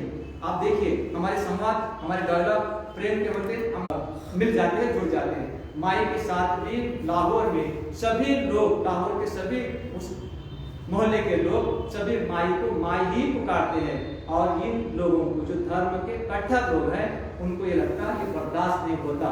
इसी कारण सिकंदर मिर्जा माई को निकालने के लिए तैयार था, पहले घर से उसकी बेबे निकालने को तैयार थी, मारने के लिए तैयार थी, लेकिन बात धीरे धीरे उनके प्रति वह प्रेम और आस्था में तब्दील हो जाते हैं और इन लोगों को माई का उस घर में रहना पसंद नहीं है। क्या कहते हैं, ये हिंदू औरत, ये जो कट्टर लोग हैं इस प्रकार की बात करते हैं। एक हिंदू औरत हमारे मोहल्ले में, हमारे देश में, यहाँ गैर मुस्लिम अगर कोई दूसरा है तो उसको यहाँ जगह नहीं है, तो कुछ भी करो उस घर से निकालो। इसी लालच से वे लोग सिकंदर मिर्जा के घर में आते हैं और कहते हैं कि हमें ऊपर की मंजिल अलॉट हुई है, प्रेसिडेंट ने दिया है। तो कहता है कि नहीं भाई, मुझे अलॉट 1 महीना पहले मुझे अलॉट हुई थी, तुम्हें कैसे होती है? प्रेसिडेंट साहब को बुला कर लेकर इस प्रकार की बात करते, डरा धमकाता है, मारने को भी तैयार होता सिकंदर मिर्जा को, और कहता है कि हम 1 मिनट में उसका काम तमाम करेंगे, इशारा भी करके निकल जाता है। यूट्यूब पर नाटक है, आप देखेंगे, आपको लगता है कि हमारे मानसिक संतुलन को, जय धर्म के नाम पर हमने अपने मानसिक संतुलन को बिगाड़ दिया है, ऐसा लगता है। तो कहता है इशारा करता है, उसको तुरंत काट देंगे, ऐसा इशारा भी करके जाता है, आवाज भी लगाता है, जोर जोर से बातें भी करता है कट्टरता की, और निकल जाता है। उनको लगता है कि कुछ समय के बाद माई को मार देंगे। इस तरह अपने पत्नी को कहता है कि उनकी हिफाजत के लिए उनके पास जाकर सो जाओ, उनको बताना नहीं, बताएंगे तो क्या लगेगा कि इन्होंने इस प्रकार का जाल बुना है मारने के लिए, ऐसा उसे लगेगा, इस कारण बताना भी नहीं। आप देखो 2 पार्टों के बीच की मानसिकता, एक तो लग रहा है पहले उनकी मानसिकता कैसी थी, निकालने वाली थी, उनके साथ बदसलूकी करने वाली, और दूसरी मानसिकता क्या है कि अगर ये मारने को तैयार है, अगर हम दोनों बताएंगे तो क्या लगेगा, ये पहले मुझे कह रहे थे शायद इनका ही कुछ कारनामा, इसी आधार पर ये बताना नहीं चाहते और ये आगे चले। बाद में ये पहलवान जो है वो मौलवी के पास जाए और मौलवी कहता है कि अपने देश, अपने गांव में, अपने मोहल्ले में, लाहौर में एक हिंदू औरत रहती है और तुम मौलवी हो और ये धर्म का प्रचार करेंगे, एक मंदिर बनाएंगे यहाँ पर, क्या करेंगे मंदिर। आप देखो एक आदमी है, वो भी औरत है, वो भी बूढ़ी औरत है 65-70 साल की, वह वहां के लोग कह रहे कि ये क्या करेंगे, लोगों को, हमारे बहु बेटियों को हिंदू धर्म का पठन पाठन करेंगे, हिंदू धर्म की जानकारी देंगे, शायद बाद में मंदिर बनाएंगे, रावी नदी के किनारे सुबह स्नान करने को, नहाने को जाती है। यानी कि ये जो दृश्य बताते हैं कि ये बराबर नहीं आपकी संस्कृति के लिए, हम तो ये मानते नहीं, हमारे पास कुफ्र बन रहा है, यानी कि हमारे पास ये बराबर नहीं। इस प्रकार की बात करके मौलवी को समझाते, मौलवी इस घटना से तैयार नहीं होता, कहता है कि उनको पूजा करने का हक है, उनके अपने विचारधारा है, हम उनको कैसे कहेंगे कि तुम ये मत करो, वो मत करो, उनका धर्म है, उनकी विचारधारा है। और ये आगे चलता है। नासिर काज़मी के बारे में, नासिर काज़मी भी पहलवान को बताने का प्रयास करता है, बहुत सी बातें वह कहता है कि नहीं, कोई भी हो, धर्म के नाम पर एक बुरी औरत के प्रति हमारी असहिष्णुता होनी नहीं चाहिए, लेकिन ये लोग मानने को तैयार हैं। फिर बाद में आखिर में क्या होता, दिवाली आ जाती और दिवाली के लिए वह माई सिकंदर मिर्जा से बात करते हैं, कहते हैं बेटा दिवाली आ रही है, तुम्हें ऐतराज नहीं हो तो मैं दिए जला सकती हूँ क्या, ऐसा प्रश्न करती है। वो पुरुष कहता है 65 साल का सिकंदर मिर्जा, लखनऊ से लाहौर गया हुआ, उसका हवेली में रहने वाला, तुम्हारा घर है माई। आप देखो पहले शुरू में उस प्रकार, आप देखिए यहाँ से कट्टरता के, धर्म की कट्टरता के कारण पाकिस्तान चले गए, वहां जाने के बाद उस हिंदू औरत के प्रति उनके मन में प्रकार का तिरस्कार हुआ, वो हवेली के लालच से उसको निकालने के बारे में सोच रहे हैं, और बाद में आखिर में क्या कह रहे हैं कि नहीं, ये हमारा घर नहीं है, घर तुम्हारा है, तुम चाहे तो दिए जलाओ या दिवाली कुछ भी मना सकती है, हमारा नहीं, तुम्हारा हक है। आप देखो ये विचार भारत में या पाकिस्तान में किसी भी लोगों में ये मानवता के बिंदु सहज रूप में दिखाई देते हैं, लेकिन कुछ लोगों के कारण ये विकसित नहीं हो पाए, शायद उसमें हिंसा का जोर अधिक होने के कारण वो हिंसा की ओर आगे बढ़े। आप देखिए स्थायी रूप से मेरा मन, मेरा भाव स्थायी है, शांत रूप में, मैं किसी घटना को देखकर विचलित हो सकता हूँ, कोई भी हो सकता है किसी घटना को देखकर, और विचलित होने के बाद आदमी बुरे कर्म कर सकता है या अच्छे कर्म, जिस प्रवृत्ति का ज्यादा प्राबल्य हुआ आदमी उस ओर आकर्षित होता है, जिस प्रवृत्ति का कह रहा हूँ इस वृद्धावस्था में पड़ा हुआ मेरा भाव, मेरा मन जिस प्रवृत्ति को देखता है उसी ओर आकर्षित हो जाता है। शायद मैं अच्छे विचारों के साथ रहूं, अच्छे लोगों के साथ रहूं, अच्छे कार्य प्रणाली से जुड़ा हूं, या मेरा माहौल इसी प्रकार का है तो मैं उसी प्रकार का व्यवहार करूं। अगर मैं गलत विचारधारा के लोगों के साथ रहा, या शायद मेरे अंदर कट्टरता के लोग मेरे आसपास मंडरा रहे हैं, मैं उसी का साथ दूंगा, उसी यानी कि सत्संगति के आधार पर मैं काम करूंगा। इसी कारण पहलवान बार बार समझाने का प्रयास कर रहा है किसको, अपने मित्रों को, और ये कह रहे हैं हमने 22 कमरों को जब हवेली पर मारे लोगों को, पूरे हर कमरे को हमने देखा था, लेकिन ये बुढ़िया औरत बची कैसे? उसके बाद जवाहरात होंगे, ये होगा वो होगा, उसको लूटेंगे, और लूटा भी जाता है, कुछ लोगों को मार दिया जाता है, उसमें से ये बच गई है। ये बहुत बड़ी नाटक की भूमिका है उसके आधार पर। और बचने के बाद जब नासिर काज में बता देते हैं पहलवान मानने को तैयार है। पहलवान यानी कि देखो कट्टरता किसी भी धर्म में हो सकती है, कट्टरता का घृणा का, कट्टरता का, तिरस्कार का किसी भी व्यक्ति में हो सकती है। हम लोगों को लगता, मुझे लगता हमारे अंदर कट्टरता नहीं है, मेरे अंदर भी, आपके अंदर भी कट्टरता, हम पढ़े लिखे होने के बाद भी कट्टरता।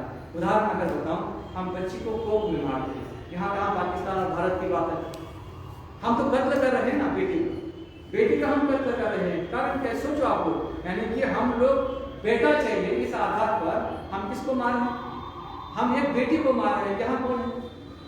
ये करना, ये तिरस्कार, ये धर्म के आधार पर अधिक मात्रा हमारे अंदर पहले से है।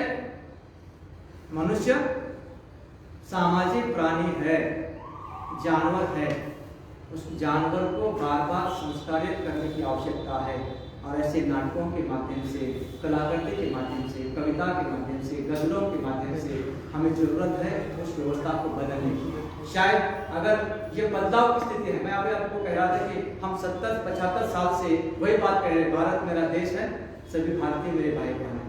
आप झांक कर इधर उधर देखो हम लोग इस प्रकार के माहौल से। मैं कभी बस में आप सफर करो, ट्रेन में सफर करो, आप देखते हैं बस में 2 की सीट होती, 2 ही आदमी बैठते हैं, इधर एक साइड में 3 की सीट होती, चौथे को और तीसरे को जगह नहीं देते हम लोग। क्यों? हमारे बाप की गाड़ी है। और प्राइवेट गाड़ी में, टमटम में जाते समय, ऑटो रिक्शा में जाते समय वो ड्राइवर जैसा बोलता है वैसे काम करते। 4 बैठते, 3 बैठते हैं। ट्रेन में सोकर जाते हैं आदमी, तो आप देखो, आप लोग ट्रेन में सोकर जाते हैं। हमारे घर की गाड़ी हम घर लेकर जाने वाले हैं, हमारे अंदर की इंसानियत की जो बात है, कहीं ना कहीं इसको हम लोगों ने पढ़ने के बाद, देखने के बाद, आज डिजिटल युग के बाद भी हमने कभी कहीं ना कहीं हमारे स्वार्थी प्रवृत्ति को लेकर, स्वार्थांध होकर, अपने मनोविकारों को लेकर हम लोग शायद सजग नहीं हो पाए।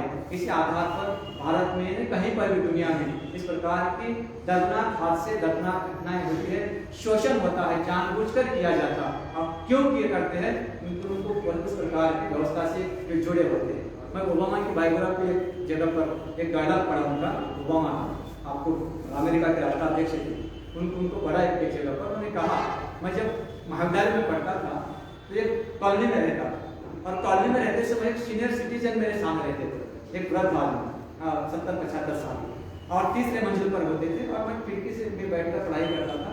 और जब भी सीढ़ियों से जाते थे वो लड़खड़ाते थे और गिरते थे। मैंने गिरने के बाद दौड़कर जाकर उनको उठाया, उनकी बैग पकड़कर उनके कमरे तक पहुंचाया।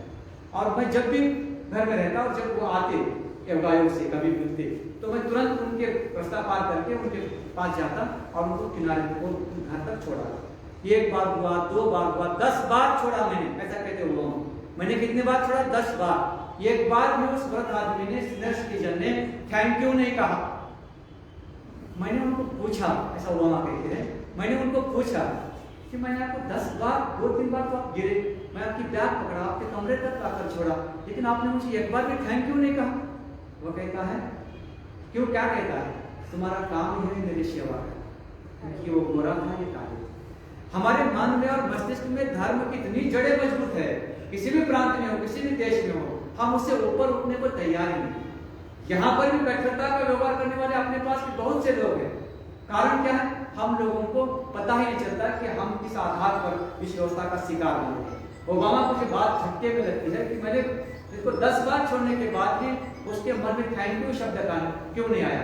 क्योंकि उसका धर्म, उसका गोरा होना, वहां पर उच्च होना उसको अपने आप में बड़प्पन का लगता है। इसी कारण हम लोगों को स्तर बदलने की आवश्यकता है, और जब हम स्तर बदलेंगे तो हमारे अपने आप विचार बदल सकते हैं। और बदलने के लिए बहुत बड़े साहित्यकारों के द्वारा, साहित्यिक रचनाओं के द्वारा, इस प्रकार के कार्यक्रमों के द्वारा ये बात संभव हो सकती है। लेकिन मुझे कभी कभी प्रश्न चिन्ह लगता है, 70 साल से हम पढ़ रहे हैं, 75 साल से, मुझे अभी भी नहीं लगता, क्योंकि हमने अपनी बेटी का कत्ल किया, हमने अपनी माँ का कत्ल किया, उनकी की घटना आप लोगों को मालूम है। हम किसको क्यों मारते हैं, कारण क्या है? हिंसा क्यों? पति पत्नी को मारती, पत्नी को पति मारता है, ये तो दर्दनाक हादसे होते हैं। कुछ घटना इस प्रकार की है, उसके ऊपर विचार भी नहीं कर सकते कि हम लोगों ने इस प्रकार के मंजर को, इस प्रकार के हादसों को जन्म कैसे दिया। ये जन्म देने का यानी कि विकृति तो मनुष्य के मस्तिष्क में पड़ी हुई है। इसी कारण नासिर काज़मी पहलवान को बहुत बार समझाने का प्रयास करता, लेकिन मानते नहीं। दिवाली के दिए जब जलाए जाते हैं तब वो पहलवान घर में आता और इस सिकंदर मिर्जा के साथ बदसलूकी करता और कहता है कि ये बर्दाश्त नहीं होगा। आप तो डरा धमकाते, बेटी के बारे में डरा बुरा कहते हैं। देखो कौन लोग है, बाहर के लोग नहीं है, उस देश में अपने ही जात भाई, अपने ही धर्म के लोग धर्म के आधार पर वहां पहुंचे थे, और वहां जाने के बाद उस व्यवस्था का शिकार होना पड़ रहा है, क्योंकि आज नहीं तो कल हमारे साथ या माई के साथ या हमारी बेटी के साथ बदसलूकी कर सकते हैं ये लोग। ऐसा डर के माहौल में जीते हैं। और जब माई को ये बात पता चलती तो वह उस शहर को छोड़कर भारत आना चाहते हैं। पहले नहीं आना चाहती थी, लेकिन आना चाहती थी। और ये जब रात के समय में जब निकली है अपने बैग लेकर, तो ये नासिर काज़मी, ये आलिम चाय वाला, ये चाय की दुकान पर बैठे चाय पीते समय, अरे माई कहाँ निकली है? तो नजदीक जाकर पूछते हैं, वो कहते हैं कि मैं भारत जाना चाहती हूँ। वो कहते हैं कि माई मत जाओ। कारण क्या है? उसमें एक डायलॉग है, क्योंकि यहाँ से उधर गए हुए लोग वहाँ जिंदा है लेकिन लाश में तब्दील है। वो क्या कह रहे हैं, माई तुम्हें दुनिया में लाहौर, तुम्हें दुनिया में कैसा लग रहा था? दुनिया में लाहौर जिसने देखा नहीं वह आदमी दुनिया में जन्म लेकर फायदा नहीं। यानी जिसने देखा है उसको लाहौर के प्रति प्रेम उमड़ कर आएगा, क्योंकि अपने भूमि से, अपनी मिट्टी से, अपनी धरती से किसी को प्रेम होता, अपने आंचल से। इसी कारण वो कहता है कि मुझे अम्बाला से प्रेम था, हमीद हुसैन से लखनऊ से प्रेम है, सिकंदर मिर्जा से अपने घर से प्रेम, लखनऊ से। लेकिन तुम यहाँ से अगर दिल्ली चली गई, भारत चले गए, तो वहां जाकर आप जिंदा रहेंगी लेकिन लाश बनेगी, क्योंकि तुम्हारी मिट्टी, तुम्हारे लोग, अपने लोग अपने से कट जाएंगे तो आदमी परेशान होता है। और इसका मूल कारण क्या है? क्योंकि हम, आप देखो हमारे परिवार के साथ, मित्रों के साथ, हम लोगों को शुगर बढ़ा क्यों? हमारे टेंशन के कारण। हमने आशाएं इतनी अधिक मात्रा में देखी, हमने इच्छाएं इतनी देखी, लोग हमने इतने किया, क्योंकि लालच से आदमी में इस प्रकार की भावनाएं तैयार होती है और वो पूर्णता नहीं हो पाती। लालच वो पूरा नहीं होता तो आदमी में स्ट्रेस, तनाव तैयार होता और आदमी किसी न किसी बीमारी का शिकार बनता है। उसी प्रकार ये लोग मानसिक संतुलन से बिगड़ने के बाद क्या होंगे? भारत में आने के बाद गूंगे और बहरे बन जाएंगे, जिंदा रहेंगे लेकिन लाश में तब्दील होंगे। शायर कहता है कि माई ये करना नहीं, तुम्हें जाना नहीं है, तुम कुछ भी करो यहीं पर रहो। वापस लौट कर घर पर लेकर आते हैं और लौट कर आने के बाद सिकंदर मिर्जा को बात पता चलती कि जब ये जा रही थी, वो कहता है कि मैं ऐसा क्यों कर रही हूँ? मैं तुम्हारा बेटा हूँ, तुम मुझे बोल कर जाती, हमें कुछ पता है नहीं। और उनको अपनी माई को भी लगता है, वो तन्नो भी उस प्रकार की कहती है, हमीदा बेगम भी कहते हैं, आस पास वाले लोग भी कहते हैं, और वह रुक जाती है। कुछ समय के बाद ऐसा कहा गया, वो घटना बताई जाती है, हृदय में दर्द होता है, सीने में दर्द होता है और माई बीमार पड़ जाती है। डॉक्टर फारूक को बुलाया जाता, इलाज किया जाता, लेकिन इलाज होता नहीं है और रात में माई का निधन हो जाता, मर जाती है। अभी अंतिम संस्कार करने हैं, कैसे किया जाए? एकमात्र हिंदू है, दूसरे कोई हिंदू परिवार नहीं है, कोई रिश्तेदार नहीं है, कोई नहीं है, और इसके क्रियाक्रम कैसे किया जाए? अभी आप देखो, अगर ऐसे लोग धर्म के पाखंड में अगर पड़े हुए लोग, धर्म की संहिता से ऊपर न उठने वाले लोग दूसरे धर्म के बारे में क्या सोचेंगे? अगर उसके अंत्यविधि, अंत्य संस्कार अगर करने हैं तो कैसे किया जाए? तो मौलवी से मशवरा लिया जाए। तो मौलवी कहते हैं कि अगर इसने मरने से पहले अगर इस्लाम धर्म स्वीकारा है तो उसको हम दफन करेंगे, लेकिन कहाँ करेंगे, कहाँ चलाएंगे, कहाँ करेंगे, इस प्रकार का सोचते हैं। और कहते हैं कि रावी नदी के किनारे इसका अंत्य संस्कार करेंगे, लेकिन हमारे उसके रिश्तेदार नहीं, उसके अंत यात्रा कैसे निकालेंगे? तो ये सब मौलवी के इशारे पर चलता है। मौलवी एक मानवीय पात्र है वहाँ पर, और वो हर धर्म में, हर कार्य प्रणाली में सक्षम होता है। और ये मौलवी कहता है कि जैसे हिंदुओं की प्रथा थी उसी आधार पर उनका आत्मविधि करेंगे, ऐसा सोचकर, बताकर, और ये 15 दृश्य में अंतिम संस्कार किए जाते हैं। ये बात पहलवान को या उनके मुस्लिम लीग नेताओं को सभी को बर्दाश्त नहीं होती। आप देखिए, अंत संस्कार, राम नाम सत्य है, यही तुम्हारे गर्व है, इस्लाम के लोग कहते हैं, मुस्लिम के लोग कहते हैं। वह भाई, वह सिकंदर मिर्जा बेटा बनता है और उसका अग्नि देता है। ये सब नासिर, अमीर, जितने भी लोग हैं उनके आसपास के, वो क्रियाक्रम में भाग लेते हैं और ये बोलते हुए रावी नदी के किनारे जाते हैं, अंत संस्कार करते हैं। और ये पहलवान जो मुस्लिम लीग नेता है अपने साथियों के साथ कहाँ जाता है? मस्जिद में जाता है। और ये मौलवी मौलाना नमाज पढ़ते हैं, नमाज पढ़ते वक्त मारा गया है। हाँ, इस नाटक का एंड इस प्रकार का हुआ। मौलाना को कौन मारते हैं? बाहर से लोग मारे नहीं, आकर मारते नहीं, अपने ही लोगों ने उनको मार दिया है। आप देखो, ये इस प्रकार का दृश्य, गांधी जी को कौन मारा? ये इस प्रकार का ये दृश्य है। हमें किसी ना, ये नाट्य कृति छोटी सी है, 16 दृश्य में है, इसका कथानक इतना अधिक मात्रा में नहीं है, छोटे छोटे संवाद है, लेकिन ये नाट्य कृति में जो भाव है, जो बंटवारे को लेकर, और धर्म मेरा अच्छा है, मेरे धर्म के लोग मुझे अच्छा समझेंगे, या मुझे वहां इज्जत मिलेगी, मान सम्मान मिलेगा, अपने लोगों में मुझे किसी प्रकार का डर नहीं है, ऐसा महसूस करने वाले लोग वहां चले गए। और वहां जाने के बाद उनको भी अपने लोगों का शिकार होना पड़ा, सत्ता को लेकर, हाँ, शायद सियासत को लेकर, घर को लेकर, लालच को लेकर, अपने ही लोगों ने अपने लोगों का कत्ल किया। जो जीत का जश्न मना रहे थे उनके हाथों में कटे हुए थे। हम जश्न तो मना रहे, जीत गए लोग, हमें जीत मिली है, लेकिन हाथों में क्या था?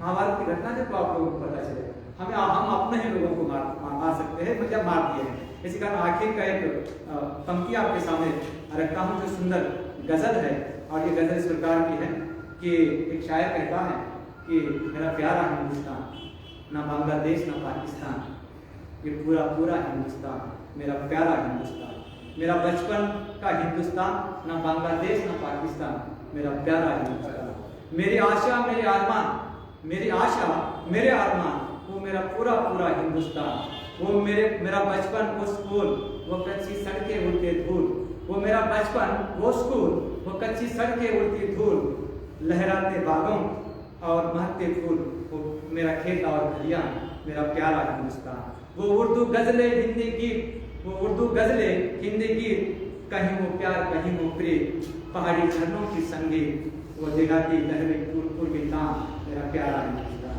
साथियों, देश में किसी भी रहे, किसी भी वर्ग में रहे, किसी भी जाति में रहे, किसी भी संप्रदाय में रहे, मनुष्य ने जाति धर्म संप्रदाय से परे जाकर मानवता की, मानवतावाद की बात करनी चाहिए, मानवता के पक्ष में लड़ना चाहिए, मानवीय संबंधों को लेकर अपना कार्य करना चाहिए। कृतियाँ, ये साहित्यिक रचनाएं, गजल या अलग अलग प्रकार की किताबें, या शायद आप लोग नासिक में चले गए थे, जयंत नार्लिकर साहब का, डॉक्टर का, अगर आपने, मैं लोकसत्ता में उनका आर्टिकल पढ़ा, हम लोग विचार करने के लिए अगर बातें होते हैं, थोड़ा सा सोचने, अपने लिए, अपनों के बारे में, अपने देश के बारे में, राष्ट्रभक्ति के बारे में सोचने का अगर तैयार होते हैं, तो भ्रष्टाचार अपने आप खत्म होता है। मुझे ऐसा लगता है कि भ्रष्टाचार की जड़ हम लोग हैं, ऐसा मुझे लगता है। उदाहरण अगर बताऊँ कि हम सियासत करने वाले जितने भी लोग हैं, एक 4 पार्टी के लोग हमारे पास आते हैं, सब घर में, गाँव का दृश्य बताता हूँ, शहरों में शायद वो बात नहीं होती, सब जाकर पैसे देते, पैसे नहीं लिए तो प्रॉब्लम होता है, इसके लेना ही पड़ता। हम भी क्या करते, सबके पैसे लेते, वोट किसको करते हैं? हम भ्रष्ट होते, हम भ्रष्टन के भ्रष्ट हम, यानी कि हम सबके पैसे लेते, वोट देते, जो पैसे वाला है, मालदार है, उसी को हम, यानी कि सत्ता में कौन आता है? जो पैसे इन्वेस्ट करता है, इन्वेस्टमेंट करता है, वो आता है, पैसे इन्वेस्टमेंट करने वाला, ज्यादा पैसे वाले होने वाले को टिकट देते हैं। क्या चारित्र संपन्न आदमी को टिकट नहीं देते। आदमी सुंदर चेहरे से पूजा नहीं जाता, अच्छी चरित्र से पूजा जाता है। जिसका अच्छा चरित्र है उनके सामने हम नतमस्तक होते। साने गुरु जी का अच्छा चरित्र था। महाराष्ट्र में कितने गुरु जी है, लेकिन साने गुरु जी की बराबरी कोई करने वाला नहीं था। एपीजे अब्दुल कलाम के चरित्र को आप पढ़ सकते हैं, उनकी प्रॉपर्टी कितनी थी आप देखिए, आपको पता है कितने प्रॉपर्टी थे। भारत के राष्ट्रपति थे, लोगों के दरवाजे पर न्यूज़पेपर डालने वाला आदमी, मिसाइल मैन भारत को महासत्ता बनाने का सपना देखता है, और वह कैरेक्टर, वह चरित्र हम गौरा समझते हैं उनको, उनकी धर्म के आधार पर। उनके प्रॉपर्टी देखो, हमारे गांव के ग्राम सेवक तलाटी, आपके बारे में नहीं कह रहा हूँ, उन लोगों के बारे में कह रहा हूँ जिनसे इतना सा पेमेंट सैलरी होती है, करोड़ों रुपए कमाकर बैठे हुए हैं। आज एक जो मीडिया में देखा, कर्नाटक का कोई पाटबंदर विभाग या PWD में काम करने वाले इंजीनियर के घर के पाइप में पैसों के न्यूज पर दिखा रहा था। ये ऐसे व्यवस्था से जुड़े हुए हम लोग हैं, और हम लोग IS को कोई उसी का हिस्सा हूँ। इसका मैं और एक उदाहरण आपको देता हूँ। हम नारियल लेते हैं 10 रुपए का, 20 रुपए का, हाँ, भगवान के सामने करने के लिए। आप देखो 10 रुपए को नारियल को लेने से बचा कर लेते हैं, चुपचाप ले लो, क्या बिगड़ता है? देखिए हिलाकर देखते हैं क्या पानी है क्या। आप सोचिए भाई, ये 10 रुपए के 20 रुपए के नारियल के बारे में इतना सोचते हैं कि पानी है क्या नहीं। मेरे पास ऑप्शन था क्या? धर्म का।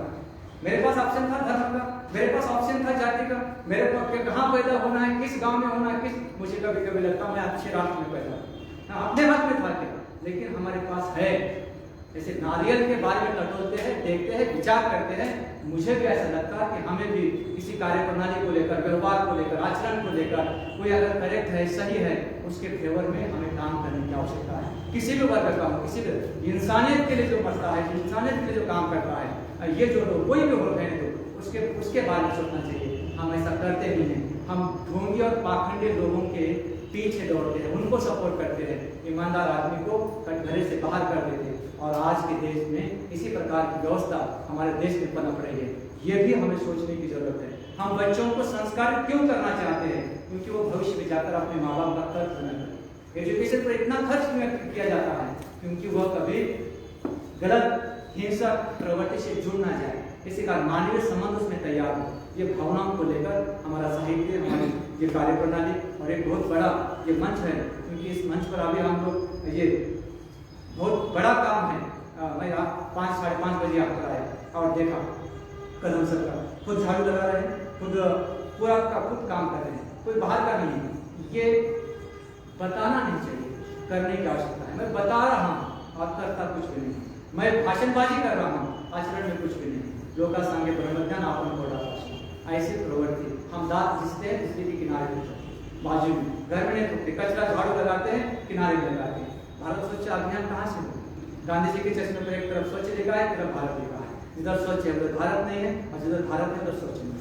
यानी कि दोहरे मानसिकता, दोहरे मानदंड, गोलमाल की स्थिति, डुप्लीकेट लोग हम लोग, और डुप्लीकेट लोगों के कारण, यानी कि शायद ऐसा मुझे लगता है, आप लोगों को लगता होगा, शायद आप मुझसे कहीं अधिक सोचते होंगे, क्योंकि मुझे ऐसा लगता है कि मेरा भारत महान होना चाहिए। हम लोग कह रहे हैं मेरा भारत महान, कैसे होगा भाई? मेरा भारत महान कैसे होगा? मैं भ्रष्टाचार बिना पैसे के फाइल आगे चलती नहीं। करप्शन के घर के 4 लोगों में से 3 लोग भ्रष्ट है, ऐसे हमारा साहित्यकार। हम भ्रष्टन के भ्रष्ट, घर के 4 लोगों में से 3 भ्रष्ट है कहता है। शायद हमारे घर में नहीं है, लेकिन ऐसा बोल रहा है। घर के 4 लोगों में से 3 लोग भ्रष्ट है। किसी न किसी कारण भ्रष्टाचार को हम जन्म देते। मैं ईमानदारी से नौकरी करूं तो मेरा काम बराबर है। मैं समय पर नहीं आता, मैं क्लास पढ़ाता नहीं, और मैं दूसरों को अगर बढ़कर बता रहा हूँ, मैं अपनी ड्यूटी, अगर हर आदमी ने अगर सोचा मैं अपने कर्तव्य का सही अगर पालन करूंगा, धर्म की संहिता हो या किसी भी कार्य प्रणाली हो, अगर मैं सही रूप से काम करूंगा, मुझे किसी को कहने की जरूरत नहीं है, या कोई मुझे कहने की जरूरत नहीं है। हम पड़ोस में साथ, लोगों के साथ, मेरा आचरण, मेरा व्यवहार, मेरी कार्य प्रणाली आदर्श होनी चाहिए। लोग नतमस्तक होने चाहिए। किसी कारण किसी का परिवार, किसी का घर गुजरना नहीं चाहिए, कोई रास्ते पर आना नहीं चाहिए। लेकिन हम लोग जानबूझकर कब्जा करते, खेती के बांध को लेकर लड़ाई झगड़े होते, भाई भाई का कत्ल होता।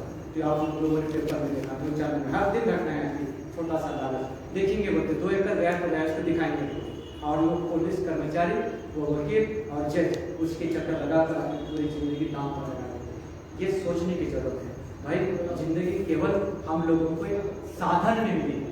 हाँ, हमारा ये प्रॉपर्टी, ये हमारा साधन नहीं है, हमें जीने का एक अवसर मिला है। इसी कारण कबीर की पंक्ति आकर बताता हूँ, और मैं यहाँ विराम देता हूँ। दुर्लभ मानुष जन्म है, देह न बारंबार, सरोवर से पता छड़े गौरन लागेगा।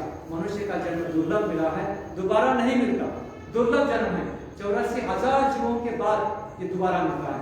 मनुष्य जन्म मिला है, अच्छे सत्संग में, अच्छे काम में, अच्छे कार्य प्रणाली में लगाना चाहिए, दूसरों के हित में आना चाहिए।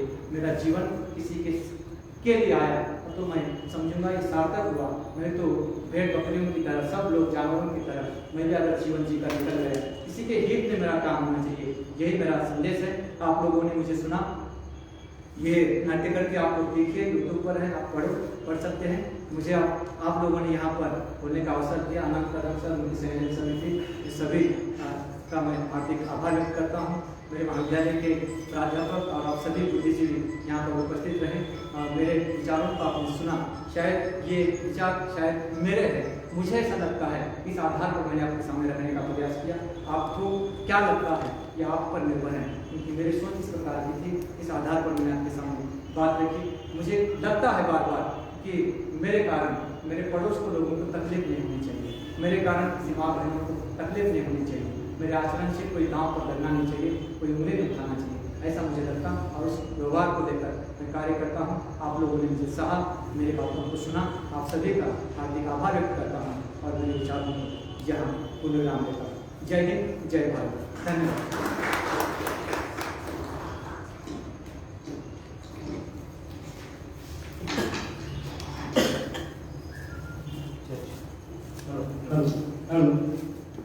धन्यवाद सर.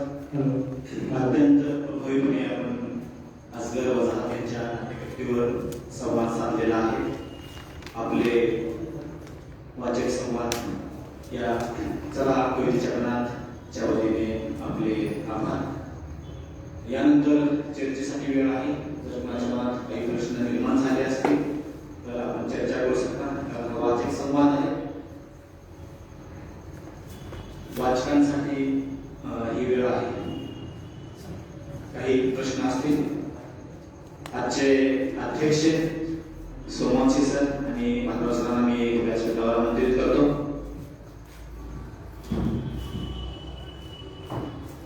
आपले काही प्रश्न असतील तर आपण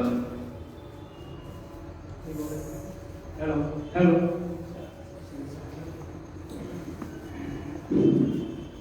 हमारे देश में ऐसी खूबियां है कि बताते वक्त सबको लगता है मैं अच्छा बता रहा हूँ और मुझे सब कुछ मालूम है, लेकिन जब उनके ऊपर प्रसंग आता है सामाजिक कार्य करने का हो और कोई सा भी कार्य करने का हो, जब उनका स्वार्थ आ गया आता है तो सब बातें भूल जाता है, ऐसा मुझे लगता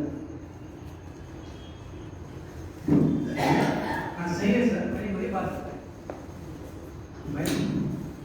मैंने वही बात बताई कि जब मुझे काम करना है तो मैं क्या करूँगा, उससे हट मैं जो भी काम कर रहा हूँ वो क्या करूँगा, दिखावे के लिए करूँगा। आज देख के मैं उस स्तर को जुड़ूंगा नहीं, बोलने के लिए मैं तैयार हूँ लेकिन करने के लिए तैयार। आचरण के बदलाव नहीं, बोलने में बदलाव। हाँ, बोल के सुधार।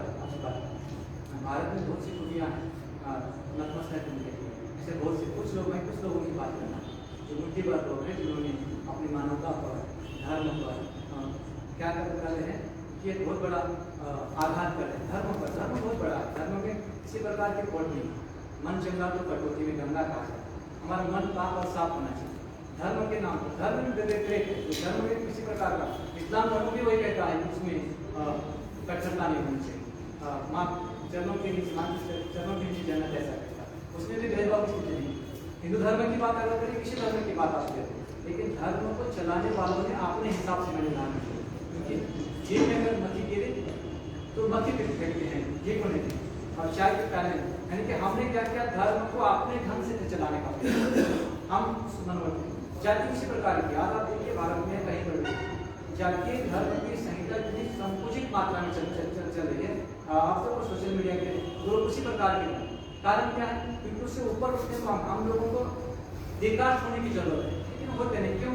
ये और बढ़ रहा है। इसके बाद क्या होगा, बढ़ने के बाद हम और आपस में लड़ेंगे। और लड़ाई का निर्णय क्या है आखिर? इंसानियत। सीरिया की घटना देखो, मैं नादिया मुराद का इस तरह इसलिए किया कि नादिया मुराद ऐसा कहती है जगह पर, वो उसको 2018 में नोबेल पुरस्कार मिला। वो कह रही है, क्या कह रही है कि मेरे गांव पर सीरिया में जो लोग आ गए हम हमला करने के लिए, तो मेरे पूरे परिवार को, हमारे घर के सभी सदस्यों को, गांव के पूरे लोगों को, जो 5 साल के ऊपर के जितने भी पुरुष है, कितने साल के, 5 साल 7 साल के ऊपर के जितने भी पुरुष है, उनको लाइन लगाकर काटा गया और 45 साल के ऊपर की नारी को काटा गया। आप सोचो, ऐसी भी कोई धर्म होता है, ऐसी कोई संस्कृति होती है क्या? आप रामगढ़ के बारे में नहीं कह पाया क्योंकि मेरा विषय वही नहीं था। देखो उनके जो शहादत थे, उन लोगों के साथ बदसलूकी हुई है, उनके शरीर के हिस्से काटे गए, हम लोगों तक ये बात पहुंच ही नहीं पाई क्योंकि शायद इस प्रकार दिखावा कर रहे हैं हम लोग। मैं भी उस प्रकार का दिखावा कर रहा हूँ। मैं एक प्राध्यापक हूँ, लेकिन मैं भूमिका अच्छी ढंग से निभा नहीं पाता। मैं समय पर कॉलेज में पढ़ाता नहीं, घर कभी भी जाता हूँ, कभी भी आ रहा हूँ। मैं ईमानदारी से अगर काम, हर आदमी अगर भारत में ईमानदारी से अगर काम करता है, हर भारत का बहुत से लोग करते होंगे, बहुत से लोग ईमानदार, लेकिन कुछ लोगों के कारण ये मानवता दांव पर लग रही है, शायद उनके ऊपर आंच आ रही है, ऐसा मुझे लगता है शायद। धन्यवाद सर, अतिशय सुंदर आणि प्रभावी पद्धतीने आपण या साहित्य कृतीच्या माध्यमातून मानवतावादी विचार आमच्या समोर मांडलेले आहेत। आपलं हे तत्वज्ञान ऐकत असताना एका साधू संतांचं, एका मुल्ला किंवा मौलवी यांनी आम्हाला मार्गदर्शन करावं असं मला वाटत होतं आणि खरोखर की स्वतःच्या आचरणावर लक्ष केंद्रित करणारं, म्हणजे इथे बसलेल्या प्रत्येकाला अंतर्मुख करणारं असं हे आपलं आजचं मार्गदर्शनच म्हणायला हरकत नाही की प्रत्येकाने स्वार्थी विचार न करता स्वतःच्या वर्तनावर लक्ष केंद्रित केलं पाहिजे आणि मानवतावादी आपलं वर्तन असलं पाहिजे असं आपण या ठिकाणी सांगितलेलं आहे। कधी कधी कसं होतं, आपण आध्यात्मिक ज्ञानाच्या माध्यमातून खूप तात्विक पद्धतीने वागायला लागतो, अगदी मानवतावादी पद्धतीने वागायला लागतो आणि एक वेळ अशी येते म्हणजे त्यातलं सहनशीलता खूप वाढते आपली आणि सहन करत करत करत एक वेळ अशी येते की असं वाटतं की नाही आपलं कुठेतरी चुकतंय, आपण जे सहन करतोय, म्हणजे माझंच उदाहरण नाही, ते जनरल सांगते मी की चांगलं वागणाऱ्या किंवा मानवतावादी विचाराने वागणाऱ्या व्यक्तीला कुठेतरी एक वेळ अशी येऊन जाते की नाही आपण या अध्यात्माच्या माध्यमातून खूप लीन झालो, नम्र झालो आणि त्याचा कुठेतरी फायदा घेतला जातोय। तर त्याबद्दल आपल्याला काय वाटतं? मैडम,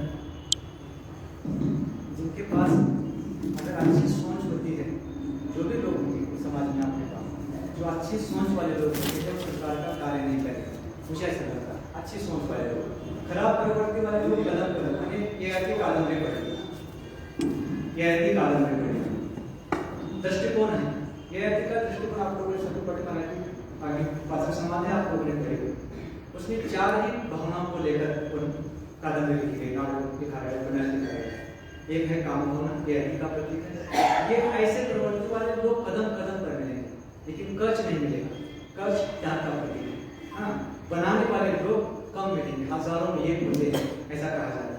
देवव्याधि प्रेम का प्रतीक नहीं है, व्यवहार का प्रतीक है, और शर्मिष्ठा त्याग का प्रतीक। ये 4 कैरेक्टर है। अभी आप लोग, आप मैं कोई बात करूँ, आप या किसी की, मैं कितना भी अच्छा रहूँ, उनकी नजर अगर उस दृष्टिकोण को समझ नहीं पाते, आप कितना भी अच्छा काम करो, लेकिन वो बार बार आपको उंगली उठाएंगे। अगर अच्छा काम कर रहे हैं तो भी उंगली, क्योंकि उनका दृष्टिकोण बदलाएंगे, आपके प्रति वो ही भाव होगा। मैं बच्चों का हमारे कॉलेज में उदाहरण देता हूँ, एक आपको बताने की जरूरत है, क्योंकि बच्चियों के साथ, लड़कियों के साथ बदसलूकी क्यों होती है, कारण क्या है? हमारा आज भी बच्ची को क्यों मारा जाता है?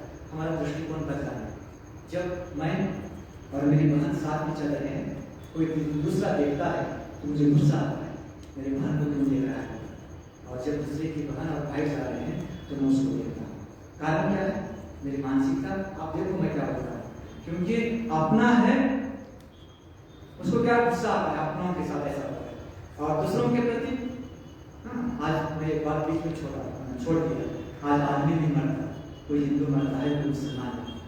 हम लोगों ने इस प्रकार की व्यवस्था को जन्म दिया है, विकृति को जन्म दिया। आपका उदाहरण इस प्रकार का था, शायद मैं गुलाम की प्रॉपर्टी के बारे में, इसके बारे में, उसके बारे में कहा। बाद में जो लोग हम लोगों को बदनाम करते हैं, ईमानदार है, हम लोग सब कुछ है, लेकिन जो इस प्रकार के गाने वाने बोलते हैं हमारी नफरत के, उनके मन में नफरत है हमारे प्रति, लेकिन एक दिन उनको ऐसा ही लगेगा कि हम गलत थे, वो सही है। उनको लगेगा और उनको लगने के लिए हमें अच्छे ही करना है, क्योंकि सत्यवादी सत्य परेशान हो सकता है लेकिन पराजय आप कुछ भी करो आप जीत जाएंगे, हारेंगे। Thank you.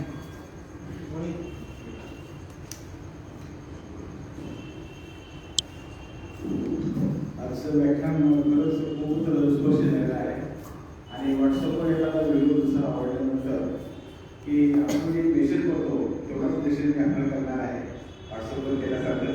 आणि गुरुजी जेव्हा चांगलं पद्धतीने शिकवलं तेव्हा विद्यार्थ्याचे काही प्रश्न असतात म्हणून आमची कोणाची काही प्रश्न आहे तर व्हॉट्सअपवरचा मेसेज आपल्याला करणार आहे.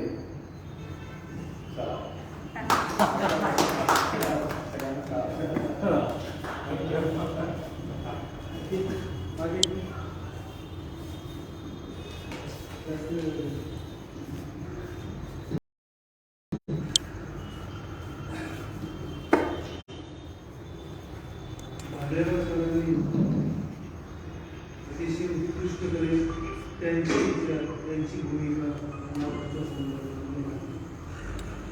नाटकाची भूमिका मांडण्यासाठी तब्बल त्यांनी 45 मिनिट दिली आणि उरलेल्या वेळामध्ये त्यांनी नाटकाचा पहिला प्रवेश आणि 16 प्रवेश 17वा सीन त्यांनी अतिशय उत्कृष्ट परिमाण 13, 14, 15 प्रवेशामध्ये माईची दिवाळीचा प्रसंग, एका प्रसंगामध्ये ती औषधं देण्यासाठी दोघंली जाते.